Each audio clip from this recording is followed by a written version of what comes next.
ዛሬ ለመጀመሪያ ጊዜ ከሁሉም ክልሎች የተውጣጡ ወጣቶች የነገ ሀገር ተረካቢዎች በሀገራዊ ቀጠናዊ እንዲሁም በራሳቸው ጉዳይ ላይ በሚያነሷቸው ጥያቄዎች ውይይት ለማድረግ እድል ስላገኘው ስለጋበዛችሁኝ እጅግ አድርጌ አመሰግናለሁ።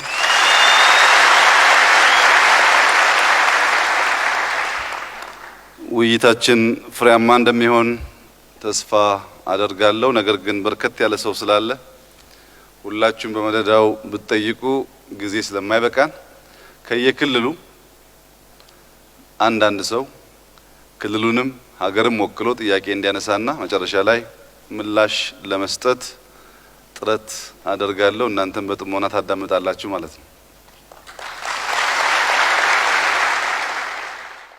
ክቡር ጠቅላይ ሚኒስትር፣ ባለፉት ዓመታት የኢትዮጵያ ህልም ለማጨለም በሀገር ውስጥና በሀገር ውጭ ጠላቶች የተቀናጁ ፈተናዎችን ቢገጥሙም እነዚህ የተደራረቡ በርካታ ፈተናዎች በብቃት መርተው አንዳንዱም እንደ አባቶቻችን መሪዎች ዘምተው ጭምር ሀገራችን ከብተና በማዳን አስከብረዋል። የአባቶቻችን ገድል አስቀጥለዋልና ለሀገሮ ባለው ፍቅር እኛ የአማራ ወጣቶች ልናመሰግኖ እንወዳለን።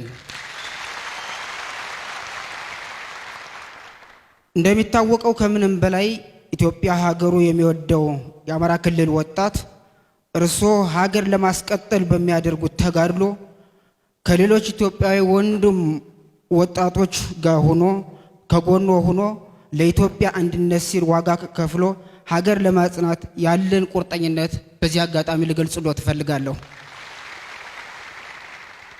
ሀገር ከልብ ከብተና ለማዳን እየሰሩ ያለው የከበረ ተጋድሎም ከልብ በተግባር እናውቃለን። እርስዎ ሲናገሩ በሚዲያ እንሰማው የነበረ አንዳንዶችም ህልሞን ለማንኳሰስ የማይጨበጥ ስብከት ያሉት ነገር ሰሞኑን የአየር ኃይል፣ የመከላከያ፣ የመረጃና ደህንነት፣ የአርቲፊሻል ኢንተለጀንስ፣ የፌዴራል ፖሊስ እንዲሁም ሌሎች ፕሮጀክቶች ስንጎበኝ የሚናገሩት ነገር ሳይጨመር ሳይቀነስ ተግባራዊ የሆነ ስንመለከት ተደንቀናል። እንደ ወጣትም በሀገራችን ኢትዮጵያ ትልቅ ተስፋ አድሮብናል።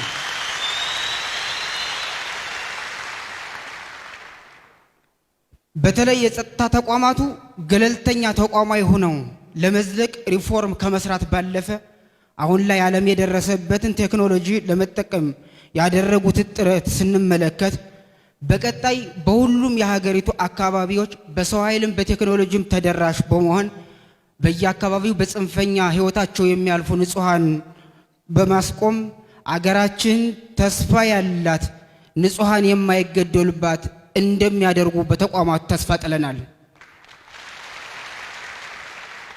እግረ መንገዱ ግን እንዲህ አይነት በአዲስ አበባ ያየናቸው ፕሮጀክቶችና የጸጥታ ተቋማት ወደ ሁሉም ክልሎች እንዲዳረሱም እናሳስባለን። በመቀጠል በሁለት ዋና ዋና ጉዳዮች ጥያቄን አቀርባለሁ። በአማራ ክልል ባለፉት 2 ዓመታት በጦርነት ወቅት በርካታ ዜጎች ተፈናቅለዋል። ከክልሉ ውጭም ቢሆን የሚኖሩት በማንነታቸው ተገለዋል። በክልሉ ብዙ መሰረተ ልማት ወድሟል። ለወጣቱ ስራ እድል ፈጠራ የሚሆኑ ኢንቨስትመንቶች ከጥቅም ውጭ ሆነዋል። አሁንም ድረስ በአሸባሪው ስር የሚሰቃዩ አካባቢዎች የአማራ ክልል አካባቢዎችም አሉ። አሸባሪው በወረራቸው አካባቢዎችም የመንግስት ተቋማት እንዳልነበር ሆነዋል። መሰረተ ልማትም ባለመመሰረቱም ጭምር አንዳንድ አማራ ክልል የሚገኙ እንደ ጎንደር አይነት ትላልቅ ከተሞች ህዝቡ ሙሉ በሙሉ በሚባል በውሃ ተጠምቷል። ስለዚህ እነዚህ ጉዳዮች ለመፍታት እርሶና የእርሶ አስተዳደር ምን አስቧል? ለኛ ወጣቶችስ ይህን ችግር እንዲቀረፍ የሚያዙን ነገር ምን አለ? በመጨረሻም ኢትዮጵያን ለማጽናት በሚያደርጉት ተጋድሎ በጽንፈኞች ወሬ ተስፋ ሳይቆርጡ እንዲቀጥሉና እኛ ወጣቶችም እርሶን ለማገዝ በደም ቢያዙን ጎኖ የምንቆም መሆኑን ለመግለጽ እፈልጋለሁ። አመሰግናለሁ።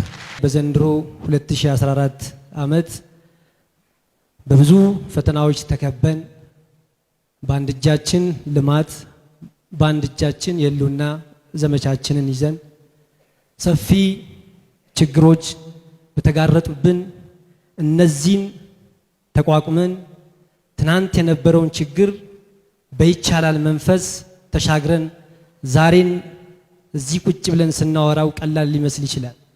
ነገር ግን በክቡር ጠቅላይ ሚኒስትር መሪነት ባሎት ቁርጠኝነት የማይበገር የሀገር ወዳድነት ምንጊዜም በአንድ ወቅት ፓርላማ ላይ ያሉትን ማስቀመጥ ፈልጋለሁ።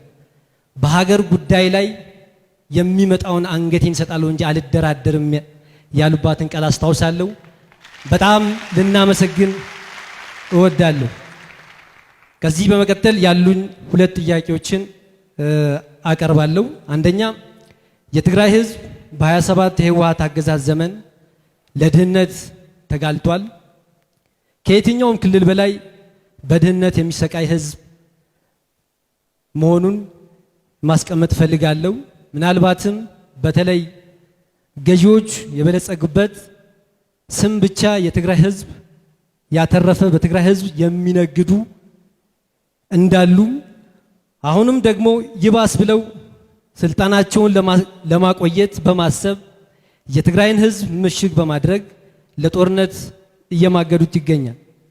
ምናልባት በትግራይ ክልል አርሶ አደሩ እርሻውን በስርዓት ተረጋግቶ ማረስ ያልቻለበት፣ የትግራይ ወጣት እንደማንኛውም ኢትዮጵያዊ ትምህርቱን መማር ያልቻለበት፣ እንደማንኛውም ወጣት ተንቀሳቅሶ ሀብት ንብረት ማፍራት እድል ያላገኘ፣ በየጊዜው ለጥቂቶቹ ጥቅም ሲባል በግዳጅ የሚሰማራበት በጦርነት ህይወቱ እያለፈ ይገኛል። ምናልባትም የባለስልጣናት ልጆች በውጭ በተንደላቀቀ ኑሮ ትምህርታቸውን ይማራሉ፣ ይዝናናሉ።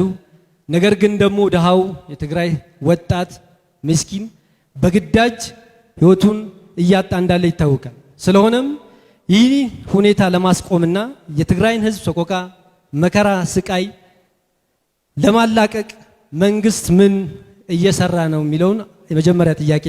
ሁለተኛው በባለፉት የለውጥ ዓመታት የተሰሩ አንኳር ስራዎች አሉ። ምናልባት ቅድም ወጣቶች በአንድም በሌላም ያነሷቸው አንዱ ፍሬዎቻችን ናቸው። ነገር ግን እነዚህ ለውጦች እንደዚሁም አልመጡም። ስለዚህ በወቅቱ የነበሩ ፈተናዎቻችንና ለመሻገሪያ የተከልናቸውን አቅጣጫዎች እንዲሁም አሁን ያለንበት ሁኔታ ማብራሪያ ቢሰጠንና በተጨማሪም በተለይ የወጣቱ ሚና ምን መሆን እንዳለበት በዚች ሀገር ወጣቱ በርካታ ዘርፈ ብዙ ስራዎች እንደሰራም ይታወቃል። ቀጣይ ሚናችን ምን መሆን እንዳለበት ማብራሪያ ቢሰጥ ነው። አመሰግናለሁ። ለሶስት ቀናት ስላካሄድነው ጉብኝት ፕሮግራም የተወሰነ ነገር ማለት ፈልጋለሁ። በሶስት ቀናት የጉብኝት ፕሮግራም ባየናቸው የሪፎርምና የልማት ስራዎች እውነት ለመናገር በጣም ነው የተደመምነው፣ በጣም ነው የተገረምነው ለማለት እወዳለሁ። ስፔሻሊ የመከላከያና የደህንነት ተቋማት ላይ የተሰራው ከፍተኛ የሆነ ተቋማዊ ሪፎርም ስራዎች በጣም የሚያስደምሙና የሚያኮሩ ወደ ላቀ ደረጃ የተሻገረ ተቋማዊ ግንባታ እያከናወኑ መሆኑንም የተመለከትንበትና በጣም የተደሰትንበት ፕሮግራም ነው ለማለት እወዳለሁ። ይህንን ፕሮግራም ላስተባበሩልን አካላትም ላቅ ያለ ምስጋና ማቅረብ እወዳለሁ። በመቀጠል ሁለት ጥያቄዎችን ነው መጠየቅ የምፈልገው። የመጀመሪያ ጥያቄ ያው የቱሪዝም መሰረተ ልማትን በተመለከተ ነው። እንደሚታወቀው ያው ሀረር ከ1000 ዓመት በላይ እድሜ ያላት ታሪካዊ ከተማ መሆኗ ያው ይታወቃል። እሱ ብቻ ሳይሆን የዓለም ቅርጽ መገኛም ከተማ መሆኗ ይታወቃል። ሀረር ላይ ያለው ያው አንዱ ችግር የቱሪዝም መሰረተ ልማት ጋር በተያያዘ ከፍተኛ የሆነ ችግር ነው ያለው። ይህንን ከመቅረፍ አኳያ ያው ሀረር ላይ ሎጆች፣ ሆቴሎች፣ የአየር ማረፊያዎች እንዲገነቡ ቢደረግ ከፍተኛ የሆነ ኢኮኖሚያዊ ፋይዳ ስላለው የፌዴራል መንግስት ከዚህ አንጻር ሀረር ላይ ያለውን የቱሪዝም እንቅስቃሴ ከመደገፍ አንጻር በፌዴራል መንግስት በኩል ምን የታሰበ ነገር አለ የሚል ቢገለጽልን የሚል ያለኝ። ያው ሁለተኛ የሀረሪ ክልል ላይ ከእድገቷ ላይ ከፍተኛ ማነቆ ሆኖ የሚገኘው የመጠጥ ውሃ ችግር ነው። ያው ሀረር ላይ ያለው የውሃ ችግር አሳሳቢ ደረጃ ላይ ነው በአሁኑ ሰዓት የሚገኘው። በጣም አሳሳቢ ደረጃ ላይ ነው የሚገኘው። ከፍተኛ የሆነ የፍላጎትና አቅርቦት አለመመጣጠን ችግር ነው የሚታየው። ይሄ የውሃ ችግር የክልሉ ኢንቨስትመንት ልማት ላይም ከፍተኛ የሆነ ጫና እያሳደረ ነው በአሁኑ ሰዓት የሚገኘው። ቱሪዝም ልማት ላይም ከፍተኛ የሆነ ጫና ነው እየፈጠረ የሚገኘውና የሀረርን የውሃ ችግር መፍታት ከተቻለ ሀረርንና አካባቢውን መቀየር ይቻላል። ከዚህ አንፃር የሀረር የውሃ ችግርን ከመፍታት አኳያ የፌዴራል መንግስት ምን ያሰበው ነገር አለ ቢገለጽልን የሚል ነው ያለኝ። ሶስተኛ ላይ መጠየቅ የምፈልገው ያው የሀገራችን ከትልሟ እና ሊጎቱታት የሚችሉ ዋና ፈተናዎች ምንድናቸው? ሀገራችንን ከትልሟ ከብልጽግና ጉዞዋ ሊጎቱታት የሚችሉ ዋና ፈተናዎች ምንድናቸው? መሻገሪያ መንገዶቹስ እና የወጣቱ ሚና ላይ ያው ማብራሪያ ቢሰጥበት የሚል ነው ያለኝ። ምክንያቱም ያው ወጣቱ ሀገር ተረካቢም ሳይሆን ሀገር ባለቤትም ጭምር ስለሆነ ነገ እቺን ሀገር ለማሻገርም ከፍተኛ የሆነ ሚና ስላለው በዚህ ላይ መብራሪያ ቢሰጥበት የሚል ጥያቄ ያለኝ። ለተሰጠኝ እድል ላቅ ያለ ምስጋናዬን አቀርባለሁ። አመሰግናለሁ። በክልላችን አንዳንድ አካባቢዎች፣ ዞኖች ሸኔ ከፍተኛ ውድመት እያደረሰች ነው። ኦሮሚያ ነዋሪዎች ያለ ብሔርና ቋንቋ ልዩነት እየተረሸኑ ነው። በተለይ የኦሮሞ ተወላጆች በየቀኑ በሸኔ ይገደላሉ። በመሆኑም የመንግስት መዋቅር ይህንን ነገር ህዝቡን በአግባቡ በማደራጀትና በማንቃት የጸጥታ ኃይሉን በማጠናከርና ሌሎችን አግባብ ያላቸውን ስራዎች በመስራት አካባቢውን ከጠላት ለማጽዳት ምን ያሰበው ነገር አለ? እኛ የወጣቶቹስ ሚና እዚህ ውስጥ ምንድን ነው? ሁለተኛው ጥያቄ እንደ ሀገር መልካም አስተዳደር ማስፈን ስራ በርካታ ችግር ያለበት ሆኗል። ሌብነትም በመንግስት መዋቅር ውስጥ እየጎለበተ መጥቷል የሚልና በዚህም ወጣቱ እየተጎዳ ስለመሆኑ የኛ ዘመን ሚና በሚል መድረኮች ጎላ ብለው ቀርበዋል። በመሆኑም እነዚህ ችግሮች ለማስተካከል በመንግስት በኩል እየተሰራ ያለው ስራ ቀጣይ አቅጣጫና የወጣቱ ሚና ላይ ማብራሪያ ቢሰጥበት። በመጨረሻ ላይ አንድ ሐሳብ አለኝ። እንደ ሀገር በእነዚህ 3 ቀናት ውስጥ በኢትዮጵያ ላይ የተሰራ ተአምር አይተናል። እንደ ወጣት ኢትዮጵያ ለካ እንዲህ ትመስላለች፣ ኢትዮጵያ እዚህ ደረጃ ላይ ናት፣ ኢትዮጵያ እየተባለች ያለች የወደቀች ሀገር ሳይሆን የከፍታ ማማ ላይ እየወጣች ያለች ታላቅ ሀገር ናት የሚለውን አይተናል። ይህንን ደግሞ ሰፊው ማህበረሰብ ማየት አለበት። ስለዚህ ይህ መልእክት ለሚዲያዎቻችን ነው። ሚዲያዎቻችን ጥቃቅን ነገርን ከምታሳዩን ሰፊው ማህበረሰብ እየተሰራ ያለውን ተአምር ማየት አለበትና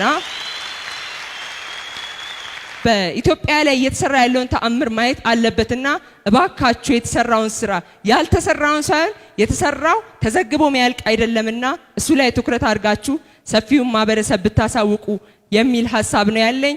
በጣም አመሰግናለሁ። እንወዶታለን፣ እናከብሮታለን። ክቡር ጠቅላይ ሚኒስትር፣ እንደ ሶማሌ ክልል ወጣት ከመንግስት ጋር ተባብረን ክልላችንን ሰላም ለማድረግ እየሰራን ነው።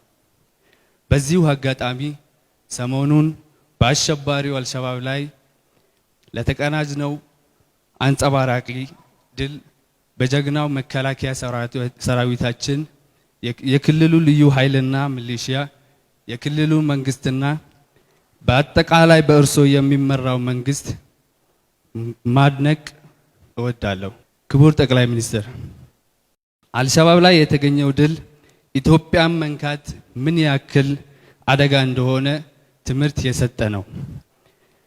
ክቡርነታ የሶማሌ ክልል ሰፊና ለብዙ ልማት ምቹ የሆነ መሬት አለው። የከርሰ ምድርና ገጸ ምድር ውሃ ሀብት እጅግ ከፍተኛ ነው። ክቡር ጠቅላይ ሚኒስትር፣ እኛ የክልሉ ወጣቶች ለመስራት ሀገራችንን ለመፍታትና በሚደረገው ጥረት እንዲሁም በተደጋጋሚ የሚከሰተውን ድርቅ በዘላቂነት ለመፍታት በአጭር ጊዜ ውስጥ ከኢትዮጵያ አልፎ ለጎረቤት ሀገራት ጭምር የሚፈጠረው ብልጽግና ለመፍጠር እንወዳለን። ከዚሁ ጋር ተያይዞ አንድ ጥያቄ ለማንሳት እወዳለሁ። የክልሉ ሕዝብ በሰፊ የሚጠቀመውን ሩዝ በሶማሌ ክልል ለማምራት በአንዳንድ ክልሎች የተጀመረውን አይነት የእርሻ አብዮት ለማቀጣጠል የእንስሳት ሀብታችንን ለማዘመን ምን ታስቧል? አመሰግናለሁ። ላለፉት ዓመታት ድሬዳዋ በታሪኳም የኢኮኖሚ ኮሪደር ሆና የኢንዱስትሪ መነሻ መዳረሻም ሆና ለብዙ ነገር በታሪክ ስታገለግል ቀዳማዊት ከተማ ሆና ኖራለች። ግን ሀገር አፍራሹ ቡድን አቆረቆዛት፣ በጣም አደከማት፣ ከጨዋታ ውጪ ያረጋት። ይህን ሁላ አቅሟን ለመመለስ የድሬዳዋን ህዝብ ለመካስም ሆነ የኑሮውን ለማሻሻል የእርሶ መንግስት ምን አስበዋል? በተጨማሪም በአሁን ጊዜ ባለፈው ሳምንት እኛ ጋር መጥቶ በጣም ህዝቡን ልቡን ያረካ ፕሮጀክት ላውንች አድርጎ ስለሄዱ ከልብ እናመሰግናቸዋለን። እንደ ድሬዳዋ ወጣት አልፎም ደግሞ በሀገሪቱ ላይ ተጽዕኖ አለኝ እንደሚል ወጣት ድርሻዬ ከፍተኛ ነው፣ ከማንም አያንስም፣ አልፌ ደግሞ ብዙ ነገር ለሀገሬ ማበርከት እችላለሁ እንደሚል አንድ ወጣት እንደ ድሬዳዋ ወጣትም ሆኜ ከአመራሮቹም ምስጋናዬን ላቅ ያለ ምስጋና ለዶክተር አብይ ማቅረብ ፈልጋለሁ። አመስግኑልኝ፣ በደንብ አመስግኑልኝ። እኔ የመጣሁት ከአዲሱ ደቡብ ምዕራብ ክልል ሲሆን የደቡብ ምዕራብ ህዝብ የረጅም ጊዜ ጥያቄ መመለሱ በመቻሉ የለውጡ መንግስት ማመስገን እወዳለሁ። እንደሚታወቀው የክልላችን ከኢትዮጵያ አልፎ ለምስራቅ አፍሪካ የሚበቃ ሰፊ ሀብትና የመልማት እድል አለው። በመሆኑም ይህንን ለሀገርና ለአካባቢም በሚጠቅም መልኩ ለመጠቀምና ክልሉ ለማጠናከር መንግስት ምን አስቧል?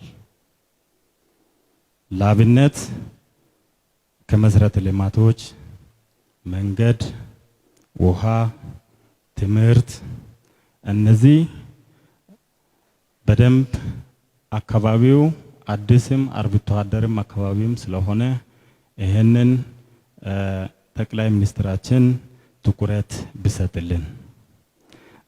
ከዚህ በተጨማሪ ጎረቤት ሀገር ደቡብ ሱዳን ድንበር አካባቢ በሱርማ በኩል የጸጥታ ችግር ስላለ የፌዴራል መንግስት ጉዳዩ እልባት እንዲያገኝ ምን አስቧል? አመሰግናለሁ። የሀገራችን ህዳሴ ግድብ የስበት ማዕከል የሆነችዋን ቤኒሻንጉል ጉሙዝ ክልል ውስጥ የህዳሴ ግድብ ስራዎቻችን የሚያስተጓጉሉ በርካታ ጸረ ሰላም ኃይሎች፣ ጸረ ኢትዮጵያ ሰዎች እንዳለ ከውስጥም ከውጭም ብዙ አይነት ጸረ ሰላሞች ክልሉን በከፍተኛ ደረጃ ሲያተራምሱ ነበረ። በዚህም ረገድ በትርምሱ ወቅት በርካታ ችግሮች እንደነበረ ህዝቦችን እንዲፈናቀሉ አድርጓል። ህዝባችንም እንደፈለጉ መንቀሳቀስ አልቻሉም። ለአብነት ያህል ከአሶሳ ወደ አዲስ አበባ መንቀሳቀስ አይችሉም።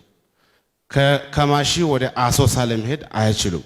ከመተከል ዞን ወደ አማራ ክልል መንቀሳቀስ አይችሉም። ከመተከል ዞን ወደ አሶሳ መንቀሳቀስ አይችሉም። እንደዚህ መሰል ጉዳዮች ነበሩ።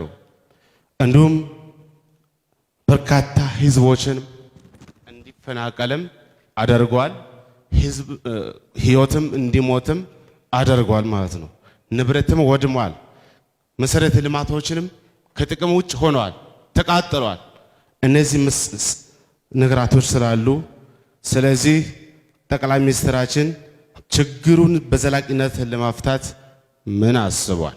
የተፈናቀሉ የማህበረሰቦች ክፍሎችን መልሶ ለማቋቋም እንደ ክልል መንግስት በርካታ ስራዎች ቢሰሩም እንኳ እንደ ፌዴራል መንግስት ምን የታሰበ ነገር አለ? ከዚህ በፊት ዞን ከዞን የሚያገናኝ መንገድ የለም።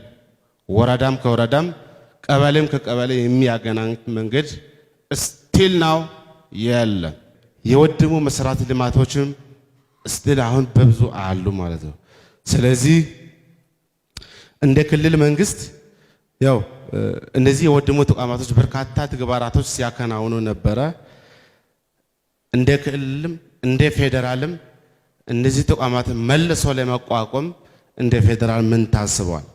በመጨረሻም እኛ ወጣቶች እርሶ የፈጸሙትን ተግባራት እንደተጠበቀ ሆኖ ከእርሶ ብዙና ትልቅ ትምህርት ወስደን የድርሻችን እንድንወጣ ስለወሰነ በሌላ መድረክ እንደምንገናኝ ተስፋ አድርጋለሁ። አመሰግናለሁ። እኛ ወጣቶች ተስፋ አለን በእውነት በሀገራችን ይሄንን ማየት ችለናል። ብዙ ጥያቄዎች አሉን። በእርግጥ ጥያቄዎቻችን ግን ብዙ ትሩፋቶችን ይዞ የሚመጡ መሆን አለባቸው። ወይም እኛ ወጣቶች ምክንያታዊ በመሆን ጥያቄዎቻችንን መጠየቅ እንዳለብን ተሰምቶኛል እና በጉብኝቴም በጣም ብዙ ትምህርት አግኝቻለሁ። ከዚህ ወደ ታች ወደ አካባቢያችን ስንሄድም ያየነውን ነገር ለቀሪ ወጣቶች እነግራለን። በሀገራቸው ተስፋ እንዲኖራቸው እውነት ሀገራቸው የተለወጠች ሀገር እንደሆነች ያየናቸው ተቋማት ላይ በጣም አስደማሚ ነገሮችን ነው ያየነው። አመራሩ ተቋሙ ላይ ያለው አመራሩ ፕሬዘንት ሲያደርግልን የነበረው ከወጣቱ ጋር የነበራቸው ቅርበት ራሱ የሚገርም ነው። በዚህ ልክ አልነበረም። ቀድሞ እንደዚህ ተጠርተን ተወያይተን አልነበረም የሚታወቀውና ይሄ ተግባር ተጠናክሮ ቢቀጥል ሌሎችም እድል ቢያገኙ የሚል ሀሳብ ለማንሳት ነው። ከዚህ በመቀጠል ያው እንደ ደቡብ ክልል የተለያዩ ጥያቄዎች አሉን። ከነዛ መሃል አንዱ የስራ እድል ፈጠራ ጥያቄ ነው። ያው የስራ አጥነት ጥያቄ እንደሚታወቀው በሁሉም የኢትዮጵያ አካባቢ ያለ ቢሆንም እንደ ደቡብ ክልል ሰፊ የስራ ቁጥር ያለበት ክልል እንደመሆኑ መጠን የወጣቶች የስራ እድል ፈጠራን ጨምሮ አጠቃላይ የወጣቱን ኢኮኖሚያዊ ተጠቃሚነት ለማረጋገጥ እንደ ሀገር እየተሰሩ ያሉ ስራዎች ቢኖሩም ይህንን በማስቀጠል ደረጃ ካሉ የመንግስት አካላትና ከወጣቱ የሚጠበቀው ሚና ምንድነው የሚለውን በጥያቄ መልክ ማንሳት ፈልጋለሁ። እንደሚታወቀው እንደ ሀገር በአጠቃላይ በፌዴራል ደረጃ ከኢንዱስትሪ ፓርኮች ጋር ተያይዞ ለአንድ ወጣትም ፕላስ ደግሞ ለሀገር የስራ እድል ፈጠራ ጋር ተያይዞ ሰፊ የሆኑ ፋይዳዎች አሉትና ከዚህ ጋር ተያይዞ ዓለም አቀፍ ጫናንም ተመልክቶ ከዚህ ጋር ተያይዞ ትንሽ የመቀዛቀዝ ነገሮች አሉና ጠቅላይ ሚኒስትር እዚህ ላይ ምን ታስቧል በቀጣይ የሚለውን ለማንሳት ፈልጌ ነው። በአጠቃላይ ግን ለተደረገልን ሁሉ ነገር እያመሰገንኩ ለሁለት አካላት መልእክት አስተላልፌ ልውረድ። አንደኛው ለኛ ዘመን ለዚህ ዘመን ወጣት እንደኛ ዘመን እንዳውን ባለውበት ወጣት ሁላችንም ባለን አቅም ባለን ሪሶርስ ህዝቦቻችንንና በመልካም መንገድ መስበክ መቻል አለብን። ምክንያታዊ በመሆን ምክንያታዊ የሆኑ መልእክቶችን ማስተላለፍ አለብን። ሀገራችን በእኛ በራሳችን እጅ ውስጥ ስላለች ያለንን አስተዋጽኦ ማድረግ አለብን የሚለውን አንስቼ፣ ሁለተኛው እኩይ ተግባራትን ይዘው ለሚንቀሳቀሱ በተለያዩ ሚዲያው ላይ ሀገርን ለማበታተን የሚያደርጉ አካላት አሉ። እነሱ አካላትም እጃችሁን ከኢትዮጵያ ላይ አንሱ። ኢትዮጵያ በእኛ በህዝቦቿ ታፍራ ተከብራ የምትኖር ድንቅ ሀገር ነው ያለችንና እጃችሁን አንሱ ለማለት ነው። ኢትዮጵያን መውደድ ባትችሉ አትጥሏት፣ ማክበር ባትችሉ አታዋርዷት፣ መገንባት ባትችሉ አታፍርሷት። ይህን በማድረጋችሁ ታሪክ ባትሰሩም ታሪክ አታበላሹም እና ከእንደዚህ አይነት ተግባር እጃችሁን ቆጥቡ። ክቡር ጠቅላይ ሚኒስትር፣ ከፍተኛ የትምህርት ተቋማት ሀገራችን ኢትዮጵያ የምትፈልገውን የተማረ የሰው ኃይል በእውቀትና በስነ ምግባር አንጸው ማውጣት ይጠበቅባቸዋል። ለዚህም ደግሞ እነዚህን ተቋማት በቁሳቁስ በሰው ኃይል ማብቃትና ማደራጀት ግድ ይላል። በተለይም ትውልድን በመቅረጽ ስራ ውስጥ ትልቅ ድርሻ ያላቸው መምህራን ይህንን ከባድ ኃላፊነት በተነሳሽነትና በቁርጠኝነት እንዲፈጽሙ ለማድረግ የአገሪቱን አቅም በፈቀደ መጠን በተነጻጻሪ የተሻለ ገቢና ኑሮ ሊኖራቸው ይገባል። ክቡርነቶ ይህንን በተመለከተ ከቅርብ ጊዜ ወዲህ የከፍተኛ ትምህርት ተቋማት መምህራን ከደሞዝና ጥቅማጥም ጋር በተያያዘ ለመንግስት ጥያቄ አቅርበዋል። በአንጻሩ ደግሞ አንዳንድ አካላት ይህንን የመምህራን ፍትሐዊ የመብት ጥያቄ በመጠቀም የትምህርት ስርዓቱን ለማወክና ሀገርን ለመመጥበጥ ጠባብ የፖለቲካ ዓላማ ለመዋል እየተንቀሳቀሱ ይገኛሉ። ክቡርነቶ በእርግጥም ሀገራችን አሁን ያለችበት ሁኔታ የምንረዳ ቢሆንም የከፍተኛ ትምህርት ተቋማት መምህራን ጥያቄ የሀገሪቱን አሁናዊ ሁኔታ አቅም ባገናዘበ መልኩ ፍትህ ከመስጠት አንጻር ምን ታስቧል? ክቡርነቶ የመምህራን ጥያቄ ሽፋን አድርገው የትምህርትን ስርዓቱንና ሀገራችንን ለማወክ የሚጥሩ ኃይሎችንስ ከድርጊታቸው እንዲቆጠቡ ምን እየሰሩ ነው የሚሉ ጥያቄዎችን ለማንሳት ነው። አመሰግናለሁ። የተነሱ ወሳኝ ጥያቄዎች ናቸው። እኔም ከእናንተ ጋር ለመወያየት ሀሳብ ለማጋራት እናንተም ለማድመጥ እድል ስላገኘው እጅግ አድርጌ አመሰግናለሁ። እንግዲህ እንደ ታላቅ እኔ ጎልማሳ ነኝ፣ ወጣት ስላልሆንኩ ብዙ ምክሮች ካሉበት ያው ከታላቅ የተሰጠ ምክር አድርጋችሁ ሰዱት። በመጀመሪያ ለልጅነት ወራት የታዳጊነት ወራት የምናቅድበት የምንመኝበት የምናለምበት ጊዜ ነው። በታዳጊነት ወቅት ዶክተር ሆናለሁ፣ ፓይለት ሆናለሁ፣ ሀብታም ሆናለሁ እያልን እናልማለን። የወጣትነት ጊዜ ግን የማቀጃ ጊዜ ሳይሆን እነዚያን በታዳጊነት ጊዜ የተመኘናቸውን ምኞቶች፣ ህልሞች፣ እቅዶች የምንሰራበት ጊዜ ነው። አሁን እናንተ የምታልሙበት ጊዜ አልቋል። የምትሰሩበት ጊዜ ነው አሁን ያለው ጊዜ። ቀጥሎ ያለው የእርጅና ጊዜ ደግሞ የሪፖርት ጊዜ ነው። ልጅ እያለሁ እንዲህ ተመኘው፣ ወጣት እያለሁ እንዲህ ሰራው ብለን የምንተርክበት የምናስተምርበት ለተቀረው ትውልድ ሀሳብ የምናካፍልበት ጊዜ ነው። የመጀመሪያው እዚህ ላላችሁና ለኢትዮጵያ ወጣቶች በሙሉ መምከር የምፈልገው ኢትዮጵያ ውስጥ ልጅ እያሉም የሚያልሙ ወጣት እያሉም የሚያልሙ አሁን በስተርጅናም የሚያልሙ ሰዎች ብዙ ናቸው።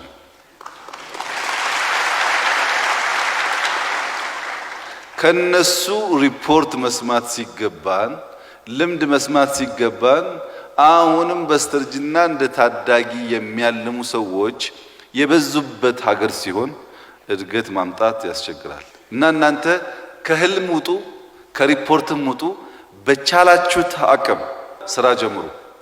ስራ ማለት በአንድ ቀን እንደዚህ አይነት ፎቅ መስራት አይደለም። ይሄ ፎቅ ሲጀመር መሀል ላይ ብትመጡ ቆሻሻ ነበር፣ ለማየት አይመችም።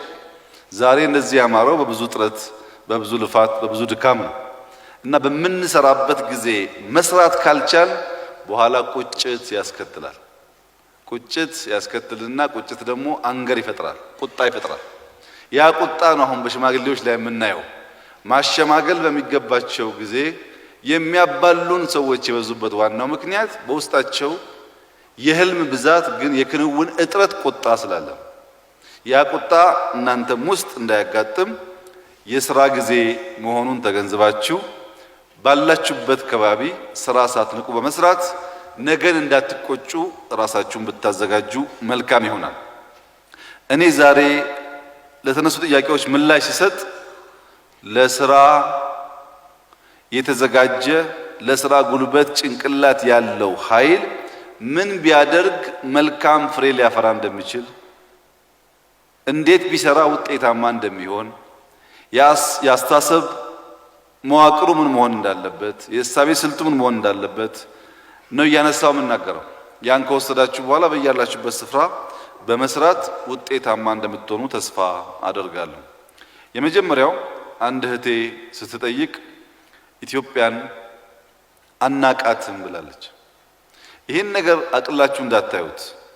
ኢትዮጵያን እናንተ ብቻ ሳትሆኑ እኛም አውቀን አልጨረስናትም፣ ገና ነው። ኢትዮጵያ ማለት የከርሰ ምድር ሀብት አላት፣ አውቀን አልጨረስነውም። የት ነዳጅ አለ፣ የት ወርቅ አለ፣ የት ውሃ አለ፣ የት ውሃ የለም፣ የት ነው ማዕድን የከበረ ድንጋይ ያለው፣ የት ነው የሌለው፣ አውቀን አልጨረስንም። ኢትዮጵያ በአፍሪካ ውስጥ በድምሩ አብዛኛው ተራራ ከ50% በላይ ተራራ ያለበት ሀገር ነው። ኢትዮጵያውያን ግን ተራራን ማልማት፣ በተራራ ውስጥ መጓዝ፣ የተራራን ጥቅም ለማየት ገና ብዙ ማወቅ የሚገባን ነገር አለ። ትግራይ ያለው ሰው ትግራይ ላይ ቆሞ ነው ኢትዮጵያ የሚለው። ደቡብ ያለ ሰው ደቡብ ላይ ቆሞ ነው ኢትዮጵያ የሚለው። የራሱን ሰፈር እያየ ነው ዘሆል ኢትዮጵያን የሚያየው። ለማወቅ ብዙ መጣር አለብን። አሁን የተጀመረው የወጣቶች የሰሞኑ ጉብኝት ቢጠናከር ብዬ የማስበው ወደፊት እኛም እያሰብንበት የተዘጋጀንበት ያለ ጉዳይ ነው። አንድ ወጣት ሃይ ስኩል ከጨረሰ በኋላ ወደ ዩኒቨርሲቲ ከመግባቱ በፊት ለጥቂት ወራት የብሔራዊ አገልግሎት አይነት ስያሜው ለጊዜው ያልታወቀ ሰርቪስ ያስፈልገዋል። ያ ሰርቪስ ከክልሉ ውጭ ከአካባቢ ውጭ ያለውን ነገር ለማየት ይጠቀምበታል።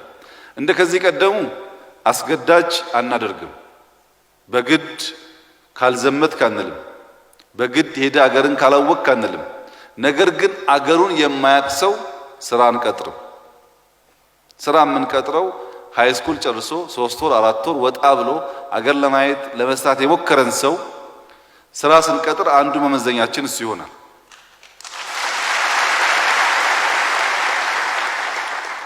ሁሉም ወጣት ወደ እንደዚህ አይነት ጉዳይ ቢገባ ልናስተናግደው ምንቸገር ይሆናል ከቁጥሩ ብዛት የተነሳ። ነገር ግን መጀመር ያስፈልጋል። ኢትዮጵያን ሳናቅ ኢትዮጵያን ማልማት ኢትዮጵያን መምራት ስለሚያስቸግር ኢትዮጵያን በሚመለከት ጠቅለል አድርጎ ለማየት ኢትዮጵያ እንደ ንስር ትመሰላለች። እንደኔ ያልኩት ኢትዮጵያ ንስር ናት ሳይሆን ኢትዮጵያ እንደ ንስር ትመሰላለች። ንስር በሰማይ ላይ በከፍታ መብረር የሚችል፣ በከፍተኛ ፍጥነት መጓዝ የሚችል፣ በሰዓት በርካታ ማይል መሄድ የሚችል መብረር የሚችል፣ ከሰማይ ላይ ሆኖ ባህር ውስጥ አድኖ መውሰድ የሚችል በጣም ብርቱ በአዋፍ ዝርያ ውስጥ የሚታይ የተፈጥሮ ጸጋ የተሞላ ነገር ነው። ይህ ንስር ምንም እንኳን ፈጥኖ የሚበር ቢሆን፣ ምንም እንኳን የፈለገውን አድኖ መያዝ የሚችል ቢሆን፣ ግማሽ የመኖሪያ ዘመኑን ሲጨርስ ይደክማል። ተፈጥሮ ለሁሉም ነገር በሙስሊም የውመል ቂያማ በክርስትና የመጨረሻው ዘመን እንደሚባለው ተፈጥሮ ሙሉ አርጎ ጀምሮ የሚጨርስ የለም። የሆነ ቦታ ላይ ያበቃል፣ ይሞታል። እንስሳት ይሞታሉ፣ ዛፎች ይሞታሉ፣ ሰዎች ይሞታሉ። ቋሚ ኢተርናል የሚባል ነገር የለም። ነገር ግን በተሰጠው የመኖር ጊዜ ውስጥ መሃል ላይ አጋማሽ ላይ 35 ዓመት አካባቢ ላይ 3 ዋና ዋና ነገሮች ይደክሙበታል። እነዚያን 3 ነገሮች ሲያጣ ንስር ቅድም እንዳልኩት ፈጥኖ አይበርም፣ የፈለገውን አድኖ አይዝም፣ የፈለገበት ቆንጥጦ መያዝ ይቸገራል። አንደኛ የሚደክመው የሚበርበት ክንፉ ነው። ክንፉ ስለሚዳከም እንዳሻው ከዝናብም በላይ ከሰማይም በላይ ከፍ ብሎ መብረር ይቸገራል። ሁለተኛ የሚያረጅበት መመገቢያ ወይም ማንቁር የሚባለው አፉ ይጣመማል። አድኖ የሚያነሳው አፉ እየረዘመ ሲጣመም እንዳሻው ፒክ ማድረግ ይቸገራል። ሶስተኛ የሚያረጅበት ጥፍሩ ነው። በየሄደበት ቆንጥጦ የሚይዝበት ጥፍሩ እያደገ እያረጀ ይሄዳል። እነዚህ ሶስት ነገሮች ሲበላሹ ንስር ያ የነበረውን ማንነት፣ ያ የነበረውን ክብር፣ ያ የነበረውን ብቃት እያጣ ይሄዳል። ኢትዮጵያም በሆነ ጊዜ ጠንካራ ሀያል ሀገር ነበረች። በነገራችን ላይ ኢትዮጵያ ሲባል አሁን ያለውን ካርታ ብቻ አትመልከቱ። ዘሆል እኛ አካባቢ ያሉ ጎረቤቶች አንዳንዶች እንደሚሉት ኢትዮጵያ የሚለው ስም የአፍሪካ ስም ነው። ኢትዮጵያ ሶስት ነገር ልክ እንደ ንስር አጣለች። አንደኛው ያጣችው ነገር ሰውን፣ ዜጎቿን በፍቅርና በአንድነት ማቆየት አልቻለችም። ዜጎቿ ሰዎች በፍቅር በአንድነት በይቅርታ መንፈስ አንድ መሆን አልቻሉም። ከዚህ ቀደምስ አንድ ሆነው አድዋ ላይ ታላቅ ገድል ሰርተው አሳይተዋል። አሁን ባለው መከፋፈል አድዋ ደግሞ ቢፈጠር ሌላ የውጭ ሰው ሳያስፈልግ እርስ በርስ ተባልተን ኢትዮጵያን ለጠላት አሳልፈን እንሰጣለን። ያኔ ነፃነት እንድናገኝ ያደረገን ነገር አንድ መሆናችን ነው። አንድ ሲባል በዚያን ጊዜ ሴቶች አልነበሩም፣ በዚያን ጊዜ ወንዶች አልነበሩም ማለት አይደለም። የጾታ ልዩነት ነበረ። በዚያን ጊዜ ኦሮሞዎች አልነበሩም፣ አማራዎች አልነበሩም፣ ትግራዮች አልነበሩም ማለት አይደለም። ወላይታም፣ ጉራጌም፣ ሀዲያም ነበሩ። በዚያን ጊዜ ሙስሊም ክርስቲያን አልነበረም ማለት አይደለም፣ ነበረ። እነዚህ ልዩነቶች ግን ጌጥ ነበሩ። እነዚህ ልዩነቶች ኢትዮጵያን ለመከላከል የሚጋርዱ አልነበሩም። በወቅቱ በአንድ ላይ ተመው መስዋዕትነት ከፍለው ሀገራቸውን ነፃ ማድረግ ችለዋል። አንድ ያጣው ነገር አንድ መሆን ነው። አንድ መሆን ሲባል ግን አንድ አይነትነት ማለት አይደለም። ልዩነት አለ። በጾታ፣ በቋንቋ፣ በእምነት ሰዎች የሚለያዩበት ነገር አለ። እንደ ሀገር ግን አንድ ሀገራዊ ማንነት ይዘው መቆም የሚችሉ የሀገርን ጥቅም የሚያስከብሩበት አውድ ነበራቸው። ያ መመለስ አለበት እንደ ንስር ራሳችን ለማደስ። ይሄን ለመመለስ በሚደረግ ጥረት ውስጥ አንድነት፣ ኢትዮጵያዊነት፣ ፍቅር፣ መደመር ሲባል ለምን ታዲያ መደመር እየተባለ ሰው ይሞታል? ለምን አንድ እንሁን እየተባለ የመከፋፈል ዜና ይነገራል ብለው የሚያስቡ ሰዎች አሉ። አንድ እንሁን ማለት በአንድ ጀንበር የሚከወን ቢሆን ኖሮ ልዩነት ባልተፈጠረ ነበር። ያ ንስር 35 ዓመት ከኖረ በኋላ ጥፍሩን ነቅሎ ለመቀየር ቢያንስ 5 ወራት እየደማ እየተራበ ከሱ ዝርያዎች ተነጥሎ ለብቻው ሆኖ ጊዜ ያስፈልገዋል። እንዲሁ በዋዛ በቃ ጥፍሬ ስላደገ ዛሬ ነቅየው ወይ ተቆርጨው ነገ አዲስ ንስር ሆኜ እመጣለሁ ማለት አይችልም። ሂደት ይጠይቃል። እኛ አሁን የምንዘራው አንድነት፣ የምንዘራው ፍቅር፣ የምንዘራው ይቅርታ ልክ እናንተ ውስጥ እንዳለው ከናንተ በታች በሚፈጠረውም ትውልድ እንደሚፈጠረው ካለ ጥርጥር ኢትዮጵያን ወደ ነበረው ማንነቷ ይመልሳታል። ጥርጥር የለውም። ለምን ጥርጥር የለውም? መልካም ዘር ነው እየዘራን ያለ ነው። መልካም ስንዴ ነው የምንዘራው። አንድ ስንዴ እንዘራለን፣ 100 200 ሆኖ አብቦ አፍርቶ እናየዋለን። አሁን ለምንድን ነው ታዲያ በዚያ ልክ የማይደመጠው? ቅድም እንዳልኳችሁ በታዳጊነት ዘመናቸውም ሲያልሙ የነበሩ፣ በወጣትነት ጊዜያቸውም ሲያልሙ የነበሩ፣ አሁንም በህልም የሚቃዡ ሰዎች ስላሉ ባጠረ ጊዜ ውስጥ አልተመለሰም፣ ግን ይመለሳል በጊዜ ውስጥ። ሁለተኛው ኢትዮጵያ ሚስ ያደረገችው ነገር የተፈጥሮ ሀብቷን፣ ተፈጥሮ የሰጣትን አውድ ተገንዝባ መጠበቅ አለመቻል። በዓለም ላይ እንደኛ ፍሬሽ ውሃ፣ ጅረቶች፣ ዝናብ በከፍተኛ ደረጃ ከርሰ ምድር ውሃ ሀብት ያላቸው ሀገራት ብዙ አይደሉም። ብዙዎቹ ውሃ የላቸው። ያ ሁሉ ውሃ ተጥሎ እኛ የምናወራው የሚጠጣ ውሃ የለም ነው። በመካከለኛው ምስራቅ ውሃ በሌለበት ምድር የሚጠጣ ውሃ አጀንዳ ሳይሆን ሶማሌ ክልል ውስጥ ያ ሁሉ ወራጅ ጅረት ወንዝ እየፈሰሰ የመጠጥ ውሃ ጉዳይ ይነሳል። በየክልላችን በየቦታችን ብታዩ አዲስ አበባ እንኳን ያሉ ወንዞች በሽንት በቆሻሻ አበላሽተናቸው የመጠጥ ውሃ ጥያቄ እናነሳለን። የተሰጠንን አባክነን የሚታረሳለን፣ ውሃ አለን፣ ከርሰ ምድር አለን፣ ተራራ አለን፣ ጫካ አለን፣ ብንዘራ የፈለግነው የምናበቅልበት ምድር አለን፣ ግን ረስተነዋል። እሱን ጥለን መካከለኛው ምስራቅ ሌላ አፍሪካ ሀገር ለመሰደድ በየበረሃው እንሞታለን። የተሰጠንን ጥለን ያልተሰጠንንና ከተሰጠን አንጻር ያነሰውን ፍለጋ እንሞታለን። አንደኛ ሰው በሰው ውስጥ አንድነትና ፍቅር ማጣት፣ ሁለተኛ ተፈጥሮ የሰጠንን ሀብትና ጸጋ አለመገንዘብ፣ አለማወቅና አለመጠበቅ፣ ሶስተኛው የኢትዮጵያ ኃይል ጉልበት የነበረውና ያጣነው ነገር ደግሞ እንዲሁ ከመሬት ተነስቶ ፈጣሪን መጥላት ማናናቅ። ይሄ የሙስሊምና የክርስቲያን ሀገር ነው። ቢያንስ 95% ካላጋነንኩት። ነገር ግን መንግስቱም ሀገሩም ተማርኩ የሚለውም ፈጣሪ የሚባል ነገር ሲሰማ፣ ፈጣሪ ይመስገን ሲባል ሲሰማ ብስጭት ያደርገዋል።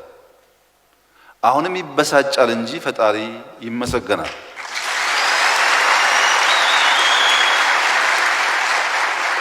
ምክንያቱም ፈጣሪን በመክዳት የተሰጠን የተፈጥሮ ሀብት እንዳልተሰጠን በመሆን አንድ ሆነን ማደግ ማገዝ ስንችል በመበላላት ኢትዮጵያ ከሰረች እንጂ ጥቅም አላገኘችም።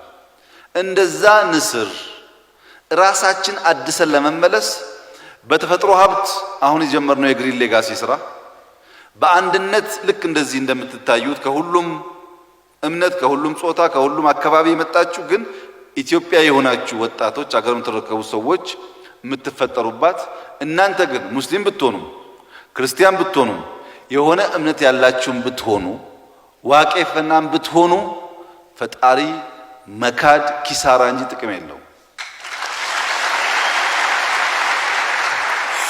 ሶስቱን መመለስ ስንችል ኢትዮጵያ ተመልሳ ወደ ከፍታዋ ትወጣለች። ይሄ ኢትዮጵያ ወደ ከፍታዋ ትወጣለች የሚለው ቋንቋ ብዙም አይመቻቸው ሰዎች አሉ። ኢትዮጵያ መቼ ከፍታ ላይ ቆይታ ነው ወደ ከፍታ ትውጣ የምትባለው ይላሉ። እንግዲህ ከፍታ ንጽጽር ነው። አንደኛ ፎቅ ምድር ላለ ሰው ከፍታ ነው። ሁለተኛ ፎቅ አንደኛ ፎቅ ላይ ላለ ሰው ከፍታ ነው። አስረኛ ደግሞ ሰባተኛ ላለ ሰው ከፍታ ነው። ትንሽ ኤግዛምፕል ላንሳ፣ ኤግዛምፕሉን ደግሞ ቀረብ አድርገዋለሁ። ወደዛ 1000 ዓመት 2000 ካልኩ ስለማያግባባን ቀረብ አድርጌ የሚያግባቡን ከፍታዎች ብቻ አነሳለሁ። አንደኛ የዓለም ተጽዕኖ መፍጠሪያ መንገድ ቅድም እንዳነሳችሁት ወታደራዊ አቅም ነው። ኢትዮጵያ የኮሎኒያል ፓወር ኤዥያን፣ አሜሪካን፣ አፍሪካን ድፍን ዓለምን በጉልበት ሲገዙ አልገዛም ብላ ተዋክታ አሸንፋ ነፃነቷን አክብራለች? አላከበረችም?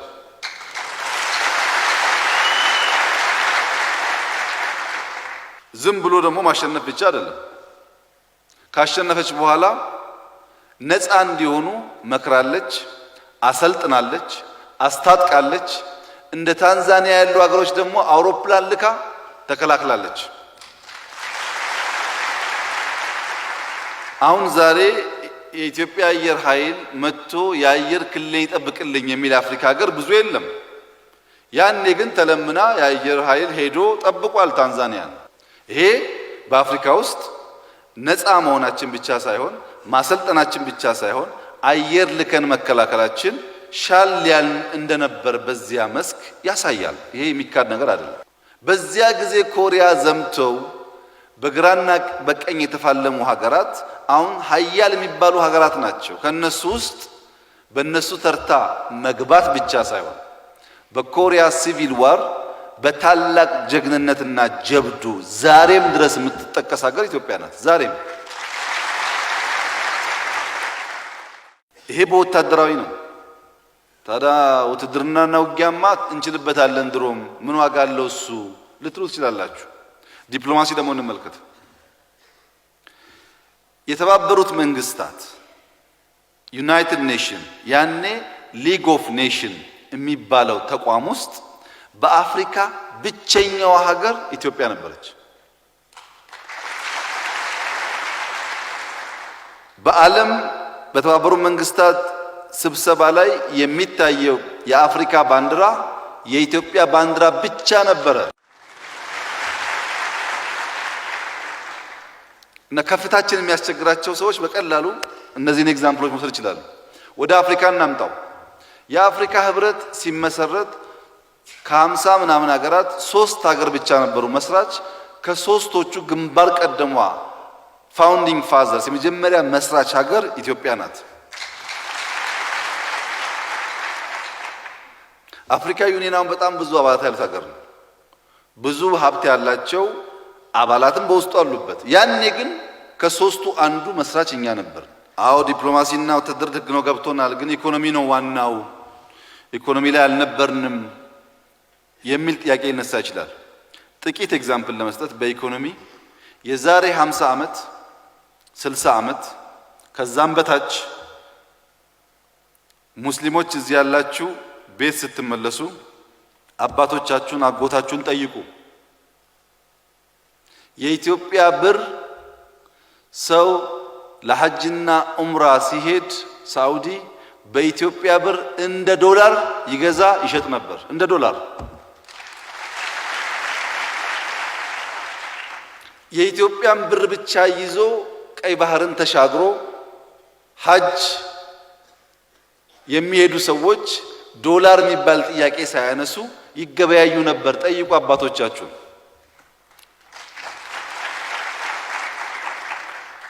ይሄ ዛሬ አይቻልም። ስለዚህ ያኔ ይሻል ነበር ማለት ነው። እንግዲህ ፖፑሌሽን ይነሳል፣ አጠቃላይ የዓለም ኢኮኖሚ ይነሳል።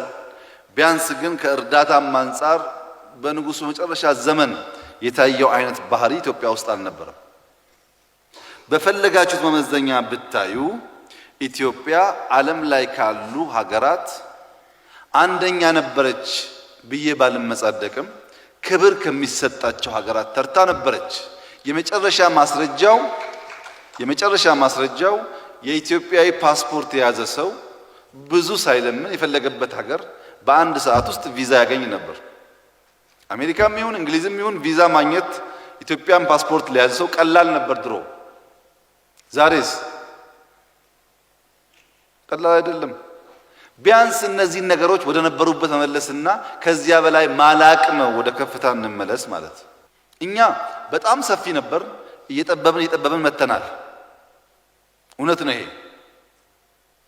እኛ በኢኮኖሚም በክብርም አሁን ካለን በላይ ስምና ክብር ነበረን፣ ቀንሷል።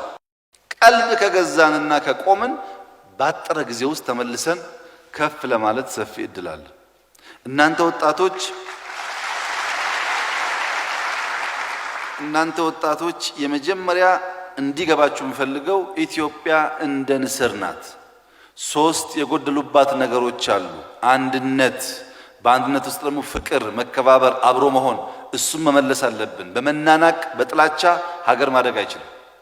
ሁለተኛ የተሰጠን አስደማሚ ሀብት አለ። ኢትዮጵያ ነዳጅም አላት፣ ወርቅም የሌላት ማዕድን የለም። አንድ ሆነን ብናወጣ ለማኝ ሳይሆን ረጂ እንሆናለን።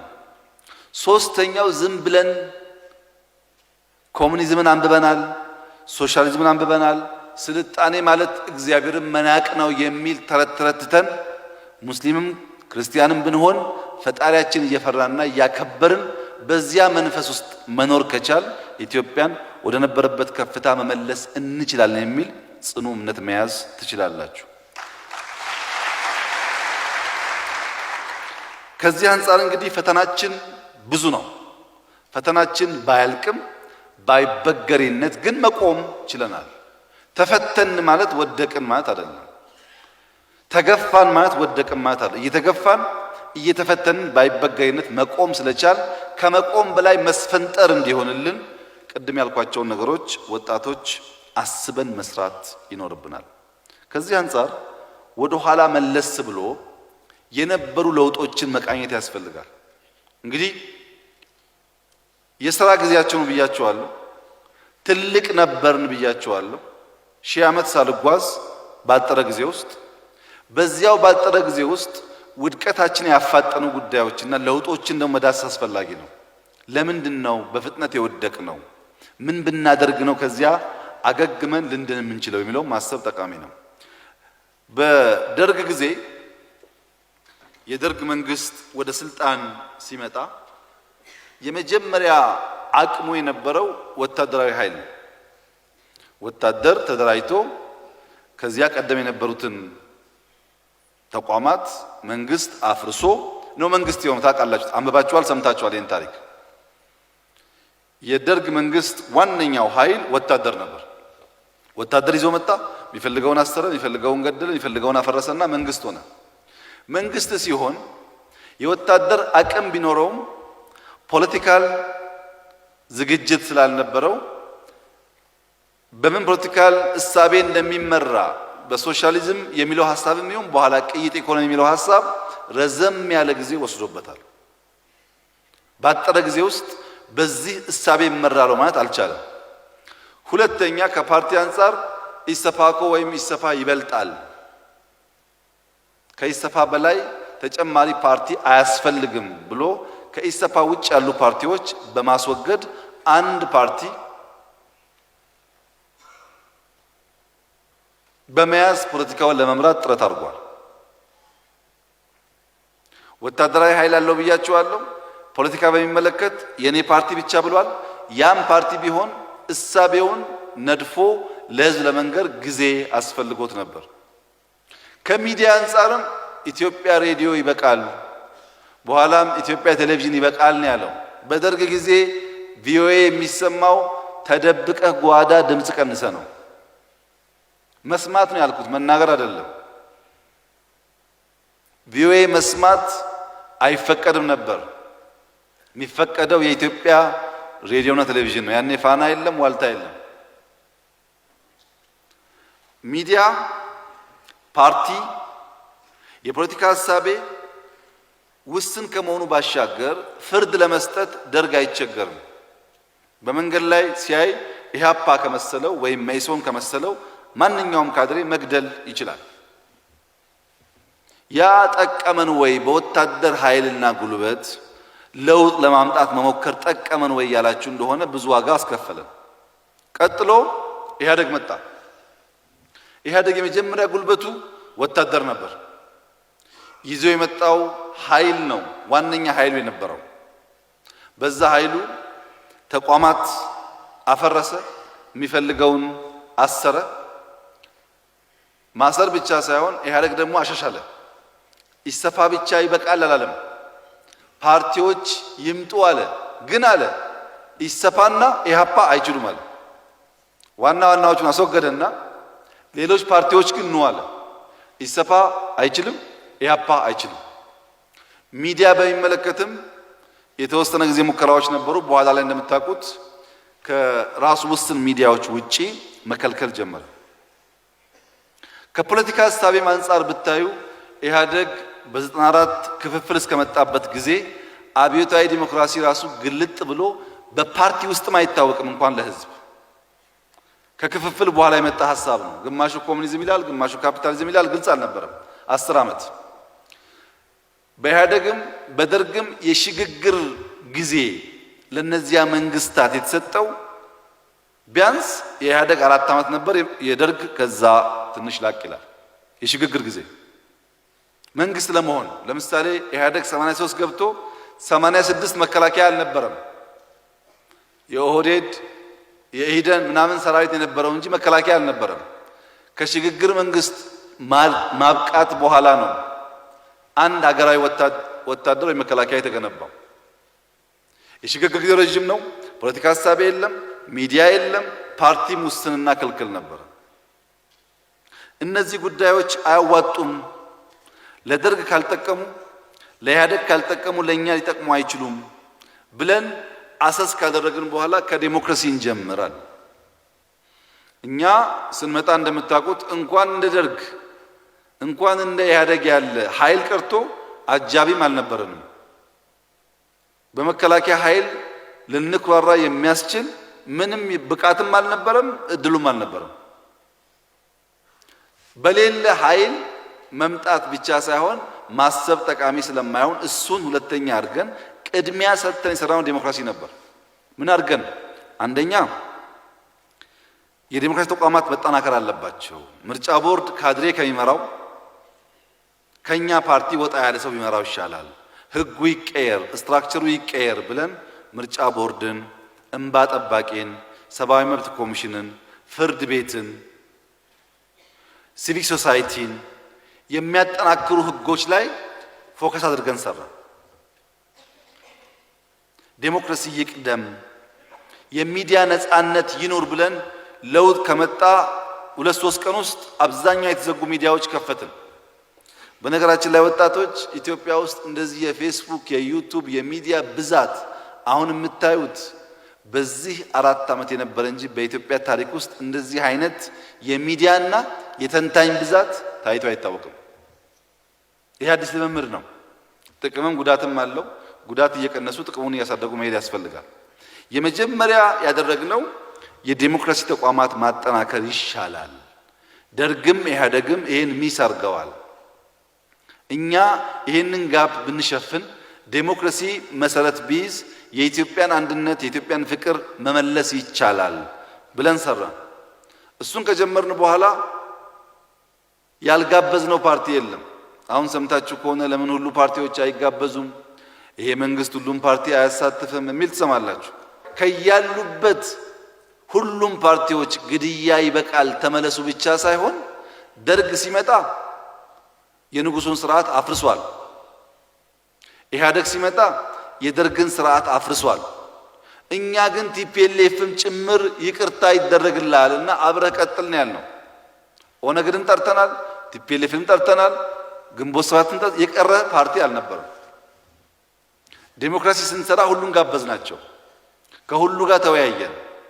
በምርጫ በሰላማዊ መንገድ ስልጣን በጋራ ወይም በተናጠል እንድንይዝ እንስራል ናቸው። በምርጫ ሄደን በዚያ በፈጠርነው የምርጫ ቦርድ የተሻለ ምርጫ ካካሄድና ካሸነፈን በኋላ ግን ብቻችን እንምራል አልንም።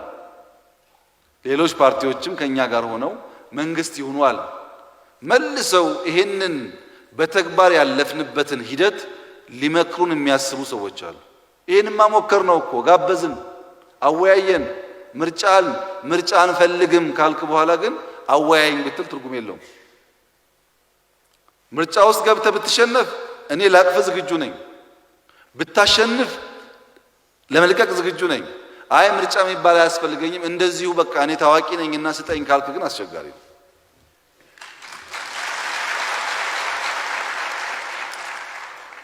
ይሄንን ካደረግን በኋላ ይሄ በቂ ስላልሆነ ሶሻል ካፒታል ላይ እንስራ። አሁንም መከላከያ ብንል ሩቅ ነው። ሶሻል ካፒታል እናጠናክር ብለን አንደኛ ኦርቶዶክስ ጥያቄዎች አሏት። 2 ሲኖዶስ ነው ያለው። የቆየ የተወረሰ 30-40 ዓመት የህንፃ ጥያቄ አላት። ብዙ የመሬት ጥያቄዎች አሉ። እነዚህም መልሰን አንድ ብናደርግ ኦርቶዶክስ ለኢትዮጵያ አንድ ምሰሶ ስለሆነች እሷ ብትጠናከር መከላከያም ባይኖር አንፈርስም አለ። ሁለተኛ ሙስሊም ውስጥ ኩርፊያዎች አሉ። የታሰሩ የተገፉ ሰዎች አሉ። ሰብሰብ ብናደርግ የባንክ ጥያቄ አለ፣ የመሬት ጥያቄ አለ፣ የመጅሊስ ጥያቄ አለ። እነዚህም መልሰን ብናጠናክር ሌላ ምሰሶ ይቆማል አለ። ፕሮቴስታንትን ደግሞ ሰብሰብ አድርገን ብናደራጅ ሌላ ምሰሶ ይቆማል። እነዚህ ካሉ ኢትዮጵያ በቀላሉ አትፈርስም ብለን ልክ እንደ መንግስት ጊዜ ወስደን አወያይተን እነዚህ ጉዳዮች ለመመለስ ጥረት አደረግን። ከዲሞክራሲ በኋላ ሶሻል ካፒታል፣ እዚያ ላይ ደግሞ ዘር እየዘራን በየዞኑ በየወረዳው ውይይት እያደረግን ማለት ነው። ይሄን ካደረግን በኋላ ያየነው ሌላው ምልክት የፖለቲካል ተረክ ነው። ኢትዮጵያ ውስጥ የነበረው ትርክት ከፋፋይ ስለነበረ፣ ኢትዮጵያ ውስጥ የነበረው ንግግር የሚገፋ ስለነበረ የሚያሳስብ ነገር ላይ ዱዌል ማድረግ አለብን፣ የፖለቲካል ናሬሽን መቀየር አለበት በሚል ኢህአዴግ ኢትዮጵያ ውስጥ ማንም አይነቀንቀውም የተባለ ኃይል ነው። 30 ዓመት በላይ ከዚያም በፊት በትግል በኋላም በስልጣን የቆየ ገንዘብም ባንክም ታንክም ያለው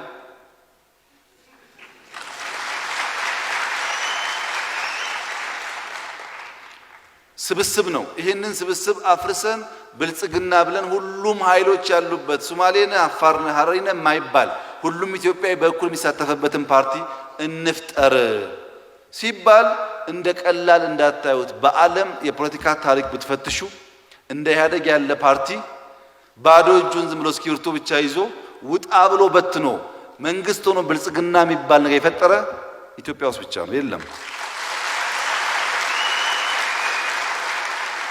ሂደቱ ቀላል አይደለም። እንዳልኳችሁ ወታደር የለም። በእነሱ እየታጀብክ እነሱን ውጡ ብለህ የራስ ነገር መፍጠር ቀላል ነገር አይደለም። ወይ ተደራጅተህ ተዋግተህ ታሸንፋለህ እንጂ ውስጥ ገብተህ አብረው እየዋሉ እናንተን ላፍርሳችሁና አዲስ ኃይል ልፍጠር ብትል የሚቀበል የለም። ብልጽግና እውነት ለመናገር በፕሮግራሙ፣ በሐሳቡ፣ በስልጠናው፣ በተግባሩም ጭምር መላ የኢትዮጵያን ሕዝብ ሰብስቦ የሚያታግል ፓርቲ ነው። ሶማሌ ቋንቋ የሚናገር ሰው ብልጽግና ውስጥ አለ ሲባል ዝም ብሎ 3 ሶማሌኛ የሚናገሩ ሰዎች አስቀምጠን የኢትዮጵያ ፓርቲ እያልን አይደለም። የኦሰዴፓ ፓርቲ የነበረው አባል በሙሉ ነው የብልጽግና አባል የሆነው በሙሉ በመቶ ሺዎች የሚቆጠር ብልጽግና የሚመራው አሁን ከሶማሌ ክልል የመጣ ሰው ነው። በ4 ዓመት ውስጥ ከአጋርነት በወታደር ወኪል ከመመራት ወጥቶ ብልጽግናን መምራት እንደ ቀላል እንዳታዩት።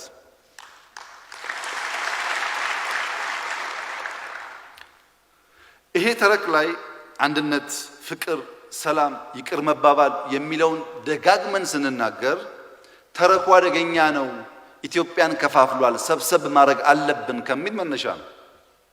በጣም የሚገርመኝ ነገር ግን በኢህአደግ ዘመን ከፋፋይ ነው ኢህአደግ፣ ሐሳቡ፣ ድርጊቱ መቀየር አለበት የሚሉ ፓርቲና ግለሰቦች በሙሉ ብልጽግና፣ አንድነት፣ ፍቅር፣ ኢትዮጵያ ሲል ሁሉም ሰፈራቸው ገቡና ኢትዮጵያ የሚለውን አንዱን ፓርቲ በግድ ገፍተው ኢትዮጵያ አይደለም ማለት ፈለጉ። እኛ አንድም ቀን ከኢትዮጵያ አንድነት፣ ከፍቅር፣ ከይቅርታ ውጭ አስተምረን ተናግረን ሰርተን አናቅም። ቢያንስ እዚህ ያላችሁ ወጣቶች በጎበኛችሁት ተቋማት ውስጥ ኢትዮጵያዊ ተቋም እንደገነባን በአይናችሁ አይታችኋል።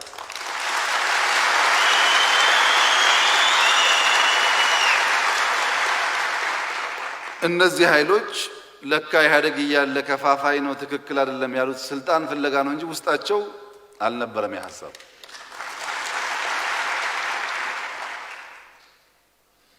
ተረኩን በፕሮግራም ብቻ አይደለም መጽሐፍ ጽፈን ሁሉም ዜጋ ያንብበው ይሄንን ነው የምናምነው ብለን ሰጥተናል። ታውቃላችሁ ሁላችሁ። መጀመሪያ ፍኖተ ካርታ የለም፣ ወዴት ነው የምንሄደው ሐሳብ የለም ያሉ ሰዎች አሁን ደግሞ እኛ ሐሳባችን ፕሮግራም ብቻ ሳይሆን ይሄው መጽሐፍ ስንል ያንን ሊቃረን የሚችል ወይም ሊገዳደር የሚችል ሐሳብ ከማምጣት ይልቅ የኛኑ ሐሳብ መልሰው እኛን ይመክሩናል።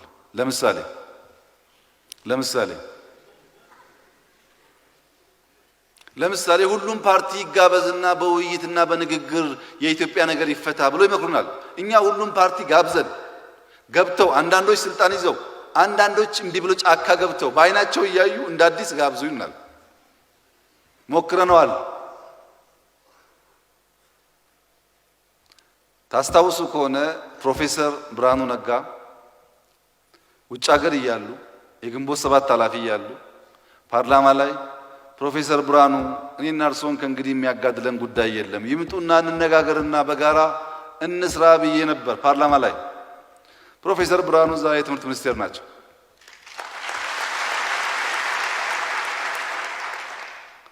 አቶ ቀጀላ አስመራ ነበሩ። ኦነጎች ባካችሁን ይበቃናል፣ ኑ ግቡ፣ ተወያይተን እንስራ፣ ከእንግዲህ ውጊያ አያስፈልግም ስንል አቶ ቀጀላ አስመራ ነበሩ። አሁን ሚኒስቴር ናቸው።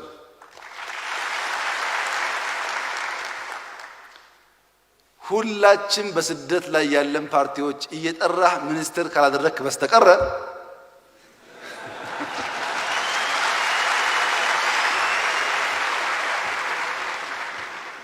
የነዚህን ጉዳይ አንቀበለውም ነው እንጂ እየተባለ ያለው መጋበዝም መወያየትም ስልጣን ማጋራትም በተግባር አሳይተናል፣ ጽፈናል፣ አሳይተናል።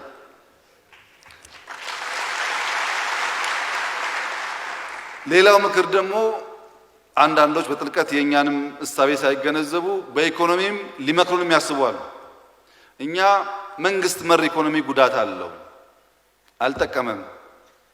የግል የሚባለውም የራሱ ችግር አለበት። አጠቃላይ የኛ ኢኮኖሚክ ችግር ሲስተሚክ ፕሮብለም ነው።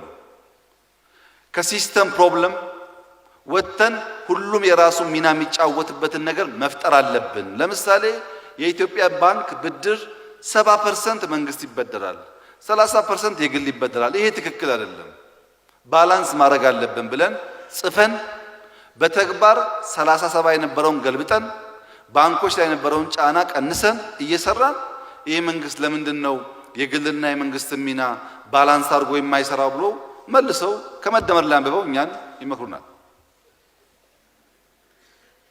ሶስተኛ ምሳሌ ከፈለጋችሁ የኢትዮጵያ ችግር ውስብስብ ነው፣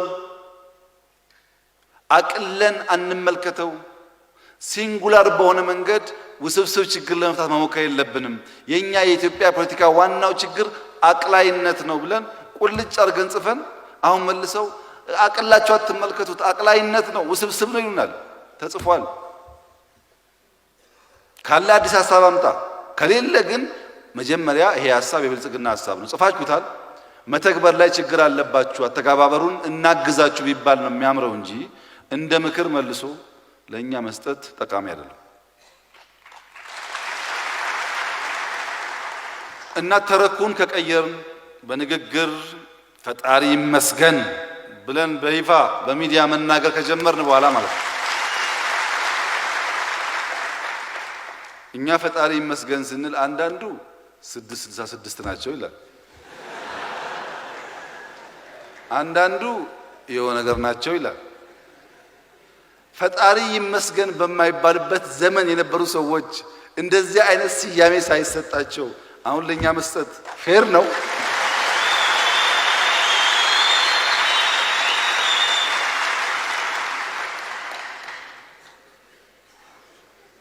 እና የኢትዮጵያ ፖለቲካ እንደዚህ ነው፣ ስትጨብጡት እንቦጭ ነው።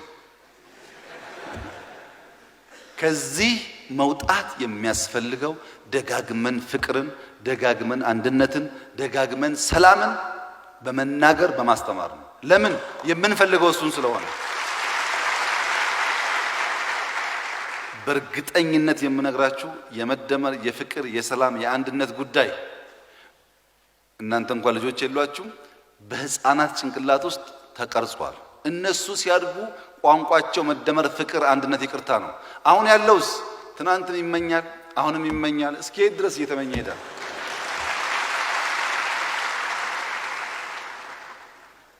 እነዚህን ካደረግን በኋላ ምልክቶች አየን። ለካ ዲሞክራሲ ብትል፣ ለካ ሃይማኖት ተቋማት ብትገነባ፣ ለካ ፓርቲውን አንድ ብታደርግ ነገር መልክ አይዝም። ይሄን ለማስተካከል የህግ የበላይነት ለካ ለሀገር ኢምፖርታንት ነገር። ግማሹ ይገዛል፣ ብዙ ባንዳ ነው ያለው። ግማሹ ትናንት ኢትዮጵያ ኢትዮጵያ እያለ ቆይቶ ኢትዮጵያ ስትል ትቶት ጅማ ጅማ ይላል። ይሄ ስለሆነ የህግ የበላይነት ያስፈልጋል። ለዚህ ደግሞ ሎ ኢንፎርስመንት ኤጀንሲስ እንዳላችሁት መከላከያ፣ የደህንነት ተቋማት መጠናከር አለባቸው። እነዚህ ካልጠናከሩ ኢትዮጵያን ለማፍረስ የሚፈልጉ ኃይሎች በቀላሉ ሊያፈርሱን ይችላሉ በሚል በዚህ ሁሉ ወጀብ ውስጥ ተቋማት ለመፍጠር ተሞክሯል። እዚህ ጋር መላው የኢትዮጵያ ህዝብ አላየም ተቋማቱን። እኛ ተገንብቷል እየተገነባው እንላለን፣ ሰው አላየም። እናንተ የኢትዮጵያ ምልክት ናችሁ፣ ከሁሉም ክልል መጥታችኋል። ሎ ኢንፎርስመንት ኤጀንሲስ ኢትዮጵያን መስሎ በኢትዮጵያ ልክ ኢትዮጵያን ለመጠበቅ የሚያስችል ቁመና ቢያንስ መሰረት ተጥሎ አልተጣለም።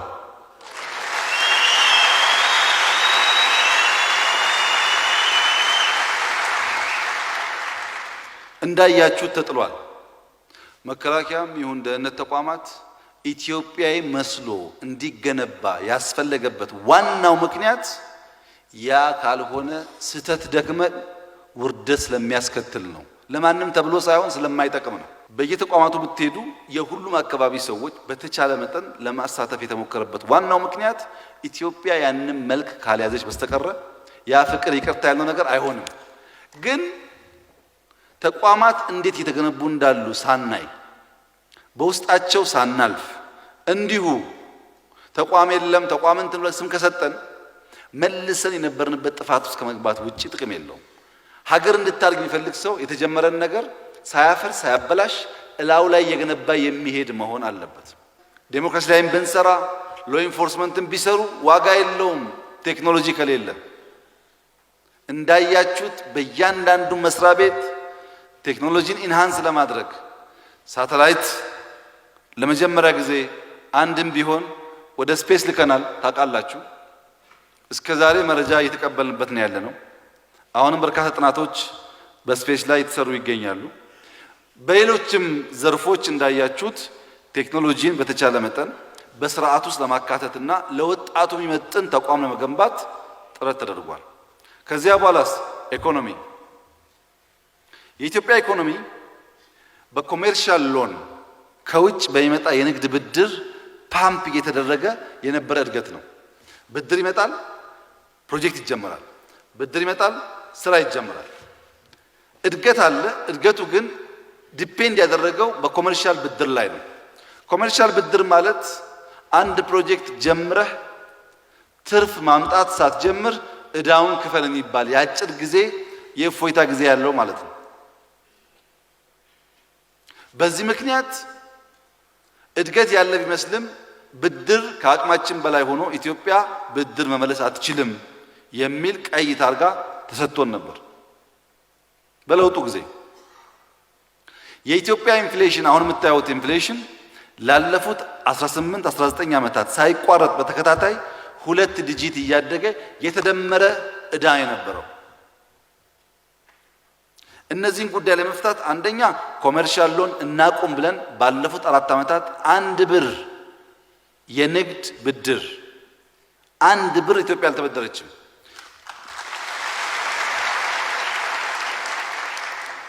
ኮንሴሽናል ሎን ማለት በ30 ዓመት 40 ዓመት የሚከፈል ነው።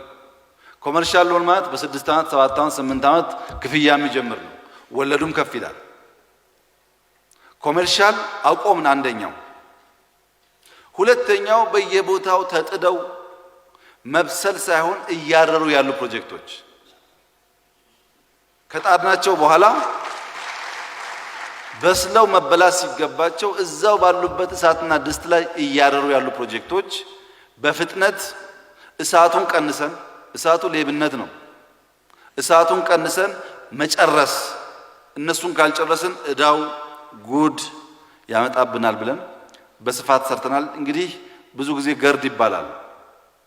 እናንተ ግን እንደምታውቁት በሺ የሚቆጠር ፕሮጀክት ሃይስኩል ሊሆን ይችላል፣ ጤና ጣቢያ ሊሆን ይችላል፣ ትንሽዬ መንገድ ሊሆን ይችላል። በየሰፈራችሁ እንዳያችሁት 10 ዓመት 15 ዓመት የቆየ ፕሮጀክት ለመጨረስ ሙከራ ተደርጓል። ብዙዎቹን ጨርሰናቸዋል። በጣም ብዙዎቹ። እነዚህን ጉዳዮች በሶስት መንገድ ልንሰራ ሞከር። አንደኛው በጀት፣ የመንግስት በጀት በአግባቡ ስራ ላይ እንዲውል ስራ እንዲያመጣ ለመሞከር ከፍተኛ ጥረት ተደርጓል። አሁን እየገነባን ያለነው 22000 የሚጠጋ መንገድ ባለፈው ፓርላማ ያነሳሁት ኢትዮጵያ እስካሁን ከገነባችሁ ይበልጣል። ቴሌኮም ብትጎበኙ ባለፉት 4 ዓመታት በፈለጋችሁት መመዘኛ ደብል አድርጓል። አየር መንገድ ብትሄዱ፣ የፈለጋችሁበት ተቋም ብትሄዱ ትናንት የነበርንበት ቦታ አይደለም ያለነው። በኖርማል በጀት የላቀ ውጤት ማምጣት እንድንችል አንዱ ያበጀነው ስርዓት ነው።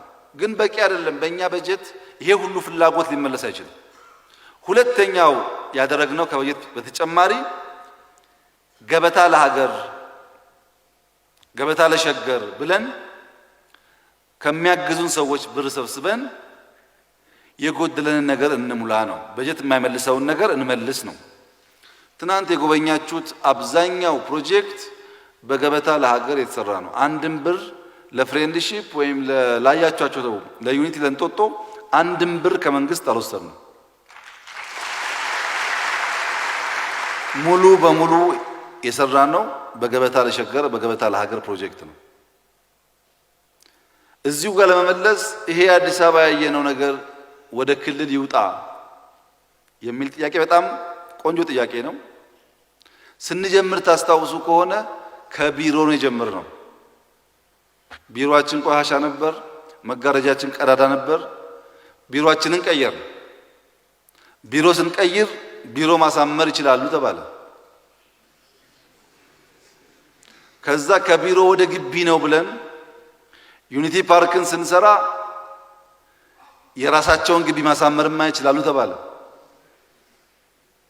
ከግቢ ወጥተን ወደ አዲስ አበባ ስናድግ አንዳንዶች ፍንፍኔን ብቻ ነው የሚያለሙት አሉ። አንዳንዶች አዲስ አበባን ቢያለሙ ምን ዋጋ አለው አሉ። ግን ከአዲስ አበባ ወጥተን ለምሳሌ ደቡብ ምዕራብ ጥያቄ አቅርቧል። ደቡብ ምዕራብ ኮይሻ ላይ እየተሰራ ያለው ፕሮጀክት አንደኛ ራሱ ግድቡ ቆሞ ነበር፣ ሙሉ በሙሉ ቆሞ ነበር። እኛን ያስጀመር ነው። አሁን ያለበት ደረጃ እዛ ያሉ ሰዎች ያውቃሉ ስንት ሺህ ሰው ስራ እንዳለው። ሁለተኛ በጣም በርካታ መንገዶች ደቡብ ምዕራብ እየሰራን ነው፣ በርካታ መንገዶች። ሶስተኛ አላላ ኬላ ላይ የምንገነባው ጨበራ ጭርጩራ ላይ የምንገነባው ሪዞርት በፈለጋችሁት መመዘኛ አፍሪካ ውስጥ ካሉ ቤስት ሪዞርቶች ምናልባት እኩል እንጂ የሚያንስ አይደለም። ጨበራ ጭርጩራ ላይ እየተገነባ ያለው ሪዞርት ጥቂት የአፍሪካ ሀገሮች ናቸው በዛ ስታንዳርድ እየገነቡ ያሉት። ካለም አንደኛ የሚለውን ላለመጠቀም ፈልጌ ነው። ጨበራ ጭርጩራ ያን የመሰለ ጫካ ዝሆኑ ጎሹ ስንት የሚታይበት ጫካ መንገድ አልነበረውም። እኔ ራሴ ሲሄድ በማጉሊያ መነጽር ነው እንጂ የማየው ተጠግቼ ዝሆን ማየት አልችልም። አሁን መንገድ ወጥቷል። የዛ አካባቢ ሰዎች ታውቃላችሁ። ደቡብ ምዕራብ ላይ በኮይሻ የጀመርነው ብቻ አይደለም። ዳውሮን እና ወላይታን ዳውሮን ከአካባቢ ዞኖች ጋር ለማገናኘት ሁለት ቦታ አስገብተናል የውሃ ትራንስፖርት ለመጀመር። ይሄ ቢበዛ ከ2-3 ወር በኋላ ለህዝብ ክፍት ስለሚደረግ እነዚህ ወጣቶች ምናልባት እድል ካገኙ የሚያዩት ጉዳይ ነው። ሁለተኛ ከአማራ ክልል የመጣው ወንድሜ ይህንን እዚህ ያየውን ነገር እዛ እንዲቀጥል ጥያቄ አቅርቧል። ትክክለኛ ጥያቄ ነው። እዚህ አዲስ አበባ ላይ ያየኸው ነገር ኤግዛክትሊ በሚመስል መንገድ ነው አማራ ክልል የጀመርነው። ጎርጎራ ከዛ አካባቢ የመጣችሁ ወጣቶች በግላችሁም ቢሆን ሄዳችሁ ተመልከቱ። በግላችሁም ቢሆን ጎርጎራ ተራ ፕሮጀክት አይደለም። ጎርጎራ ለ100 ዓመታት የሚሄድ ቅርስ ነው። በከፍተኛ ጥራት እና ጥንቃቄ የተሰራ ቅርስ ነው። ጎርጎራ ብቻ ግን አይደለም። በጎርጎራ ኢንድ የሰራነውን ስራ በባህር ዳር ኢንድ በመጨመር በመሃል የቦት ትራንስፖርት ለመጀመር ባህር ዳር ላይ የተሰራ ያለው ድልድይ እኮ ኢትዮጵያ ውስጥ የለም። ከባህር ዳር ስትሻገር ያለውን ቤተ መንግስት ቀይረን ወደ ጎንደር ካሳሰርን አዲስ አበባን ምናልባት በተሻለ መንገድ እዛ መድገም ይቻላል። ከኦሮሚያ የመጣችሁ ሰዎች ጠይቃችኋል። ወንጪ ለጉብኝት የወሰድኳቸው ፈረንጆች ስዊዘርላንድ ነው ይሄ ብለውኛል። ስዊዘርላንድ ነው፣ የሚገርም ቦታ ነው። እዚህ ዛሬ ለመጣችሁ ወጣቶች፣ ላልመጡም ወጣቶች ምኞቴና ህልሜ ምክሬ ጎርጎራን፣ ኮይሻን፣ ወንጪን ልክ አሁን እንዳያችሁት የማየት እድል እንድታገኙና እንድትጎበኟቸው ነው። ይሄ ወደ ሌሎች ክልሎች አይቀጥልም ወይ ለተባለው ይቀጥላል። ገበታ ለሀገርና ለሸገር ከበጀት ቀጥሎ ሁለተኛው ነው። ሶስተኛውስ በጎ ፍቃድ። ወጣቶች እኮ የሰራችሁትን ተአምር ስለማታውቁ ነው። ስንት ሺህ እናቶች አቅመ ደካሞች ቤት እንዳገኙ ታውቃላችሁ? በዚህ በክረምት ስራ እኔም አስገነባዋል። እዚህ አዋሪ አካባቢ ለእናቶች ከአዲስ ዓመት በፊት የሚሰጣቸው በጣም ነው የሚገርማችሁ። በሁለት ወር ነው የተገነባው። G+4 ነው። አንደኛውም ኮንዶሚኒየም የዛን ያክል ጥራት የለውም።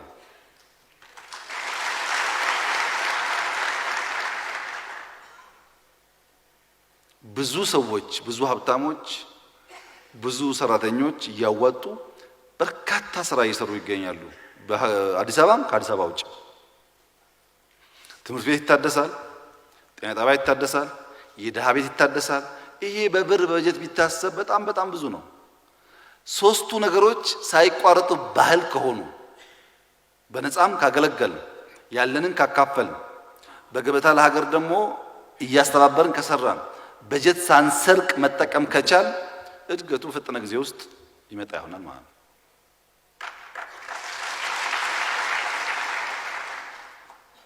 እንግዲህ የኢኮኖሚክ ለውጥ ከስራ አጥነት ከምናምን ያነሳችሁት ጉዳይ እንደዚህ በቀላሉ እንደ ኢትዮጵያ ያሉ ሀገራት ባጠረ ጊዜ ውስጥ ተቀይረው ማየት ያስቸግራል። ለምሳሌ ቻይና ከ70 ዓመት በላይ ፈጀባት ከነበረችበት ድህነት አሁን ወዳለችበት ለመምጣት። 70 ዓመት ማለት አንድ ሰው ተወልዶ 70 ዓመት ሙሉ ሰርቶ ሞቷል ሰውየው ሀብት ሳያይ ማለት ነው። ቻይና ውስጥ በሚሊዮን የሚቆጠር ድሃ ዛሬም አለ። ተቀይረዋል፣ አድገዋል፣ ተለውጠዋል። ድሃ ግን አለ። ለቻይና ለውጥ እየሰራ ሀብት ሳያይ የሞተ ሰው አለ። እድገቱ ፍሬንድሺፕ በየከተማችን ካላየን እድገት የለም። አየር ኃይል ላይ ያየነው ለውጥ በየቦታው ካላየን ለውጥ የለም ካል በጋራ መቀየር አንችልም። ለውጥ ደረጃ በደረጃ ነው። ለውጥ ለኛ ብቻ ሳይሆን ለልጆቻችን ጭምር።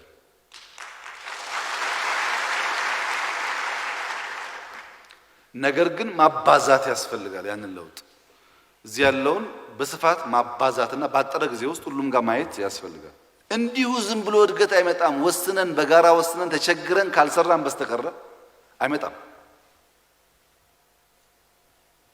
ሲያልቅ ሪቫን እንደሚቆረጠው ቀላል ጉዳይ አይደለም።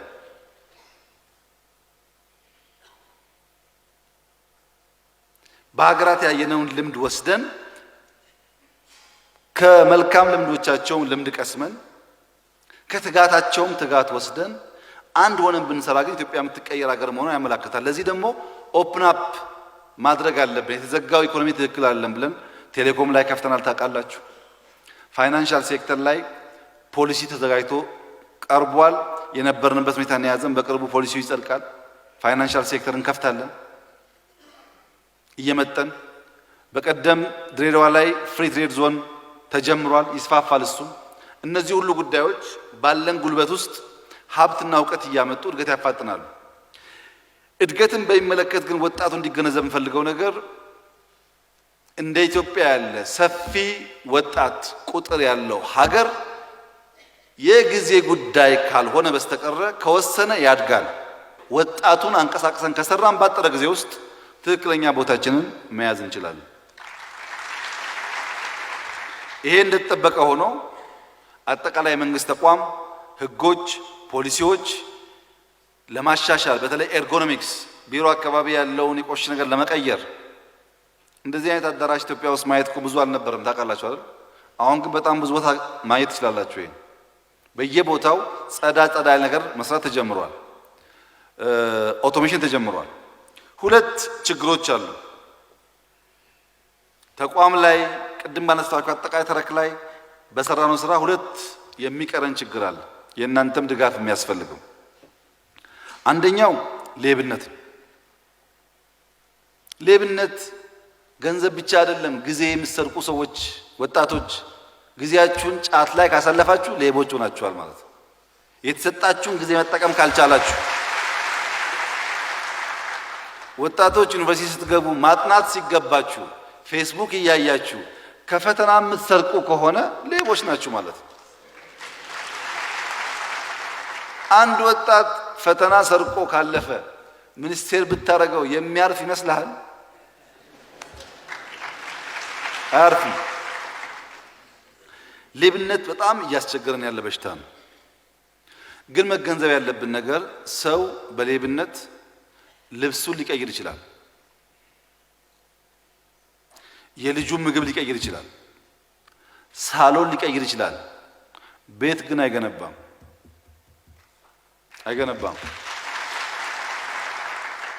ቤት ሰርቶ ሊሆን ይችላል። ሀገር መስራት እስካልቻለ ድረስ ግን ያ ቤት ይፈርሳል፣ ይወረሳል። ኢትዮጵያ ከሌለች አንተ ፎቅ ብቻውን አሁን ይሄ ፎቅ ሁላችን ባንኖርበት ሰው የሚባል ባይገባበት 6 ወር ቢቆለፍ ኦና ነው። የዚህ ፎቅ ክብርና ውበት የኛ መገልገል ነው እንጂ ህንጻው ብቻ አይደለም። ብቻችን መገንባት ሳይሆን ሀገር በሚያቆም መንገድ መሄድ ይኖርብናል። ያ ሲሆን ለውጥ ይመጣል። ሌብነት ችግር አለ። በቅርቡ ተሰማላችሁ፣ ስራ ጀምረናል። ትንሽ በሚቀጥለው ዓመት አግሬሲቭ ከምንሆንበት ኤሪያ አንዱ ሌብነት ማን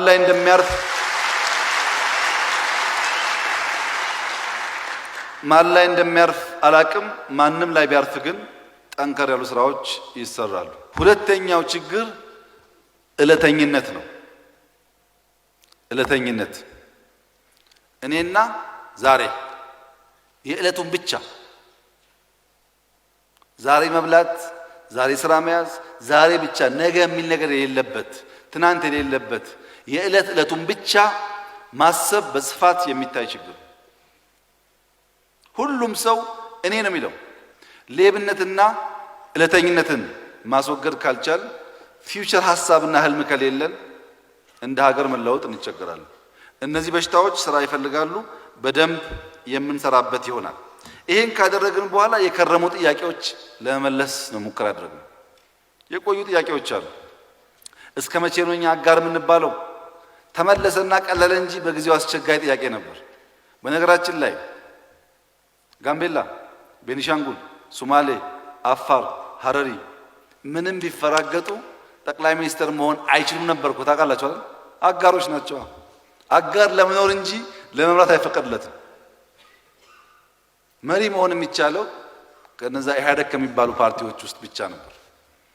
ጥያቄ ነበር፣ ጨክነን መልሰናል። ደቡብ ጋር እንደተነሳው ጥያቄው ሰላማዊ በሆነ መንገድ የክልሎች ጥያቄ ለመመለስ ሙከራ ተደርጓል።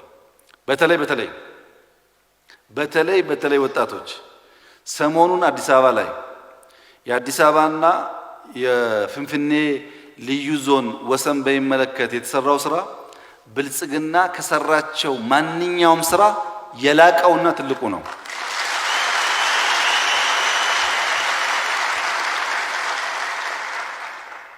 በጣም የሚገርማችሁ ጭቅጭቅ ሲነሳ ታስታውሳላችሁ። ኮሚቴ አቋቁሜ ነበር። አጋጣሚ ብዙዎቹ እዚህ ያሉበት 2 ዓመት ፈጀባቸው። በእግራቸው እያንዳንዱ ሰፈር እየሄዱ ሊግባቡ አልቻሉ። ኦሮሚያም እስከ ሜክሲኮ ነው ይላል፣ አዲስ አበባም እስከ አዳማ ነው ይላል። ከፍተኛ ጭቅጭቅ፣ ንትርክ የነበረበት ጊዜ ነው። ይሄ ጉዳይ ከሱዳን ጋር አይደለም፣ ድንበር አይደለም፣ የአድሚኒስትሬሽን ወሰን ነው። እዚህም ያለ እዛም ያለ ሀገሩ ነው። ስርዓት ባለው መንገድ በሰላማዊ መንገድ ይፈታ የሚለው ጉዳይ ቀላል አልነበረም። 2 ዓመት ፈጅቶብን በብዙ ስቃይ ሰሞኑን ለመፍታት ሙከራ ተደርጓል። ይህን የሚያራክሱ ሰዎች ሰምቻለሁ። ለተፎካካሪ ፓርቲዎች እና ይሄንን እንደ ፖለቲካ ለሚጫወቱ ሰዎች መንገር የምፈልገው ነገር ከሰራናቸው ስራዎች ሁሉ እናንተ እንኳን ነገ መሪ ብትሆኑ የሚጠቅም ስራ ይሄ ስራ ነው።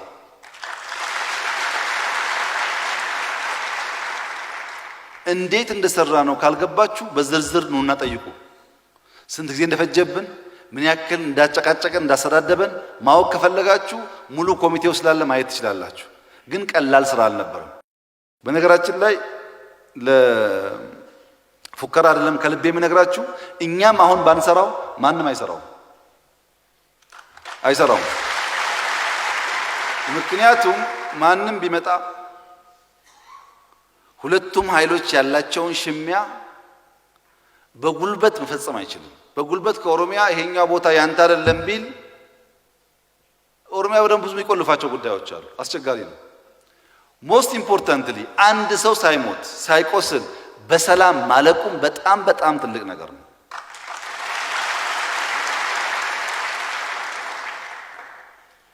የፍንፍኔ ልዩ ዞንና አዲስ አበባ ተሳስረው ማደግ አለባቸው። በኢንፍራስትራክቸር በሃውሲንግ አብረው ማደግ አለባቸው።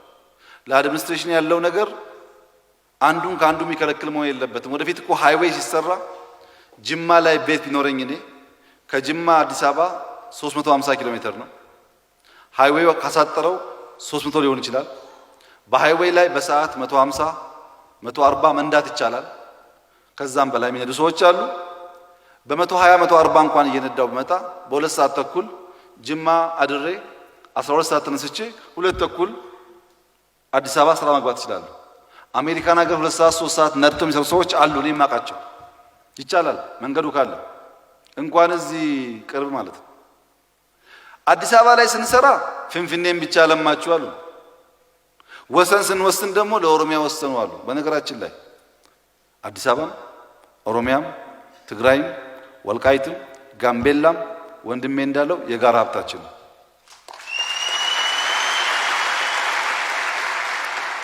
የሆነ ሰው ተነስቶ የግሉ አድርጎት ይሄን ውሃ አንተን ባዳ ለማድረግ መሞከር አይችልም። ይሄ ውሃ የሁላችን እንጂ ለአንተ የተሻለ የቀረበ ለኔ ደግሞ የራቀ ነገር አይደለም።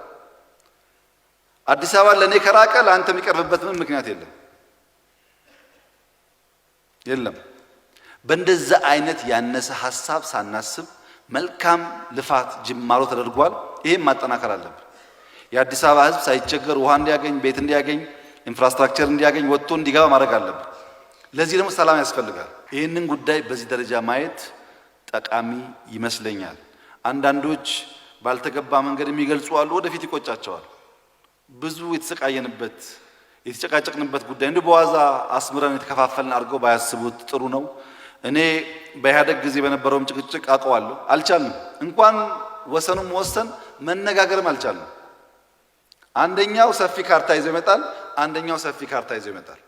ይሄኛውም ካርታ ህጋዊ አይደለም፣ ይሄኛውም ካርታ ህጋዊ አይደለም። ሁሉም ታሪክ ይመዛል። በዚህ ጊዜ እንደዚህ ነበረ እንደዚህ ነበር ይላል። ጭቅጭቅ ነው። አልቻልንም።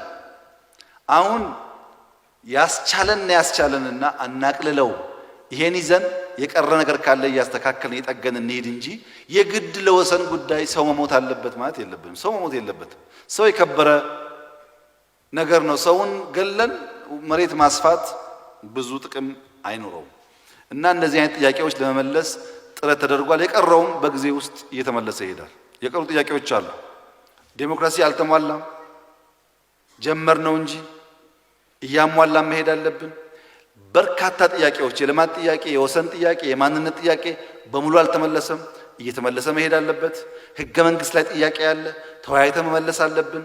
ዋናው መስከን ቶሎሬት ማድረግ ነው የሚጠበቅብን እንጂ ሰብር ማድረግ የሚጠበቅብን እንጂ ውይይት እስካለ ቶለራንስ እስከሆነ ድረስ እየተመለሰ እንደሚሄድ ማሰብ ጠቃሚ ይሆናል። ይህ በእንዲህ እንዳለ ያለፉት 4 ዓመታት እንደው አልጋ ባልጋ አበባ ብቻ እየተከልን ችግኝ ብቻ እየተከልን ያለፍንበት ጊዜ አይደለም። ያለፉት 4 ዓመታት ምርቅና ፍትፍት ነበረ።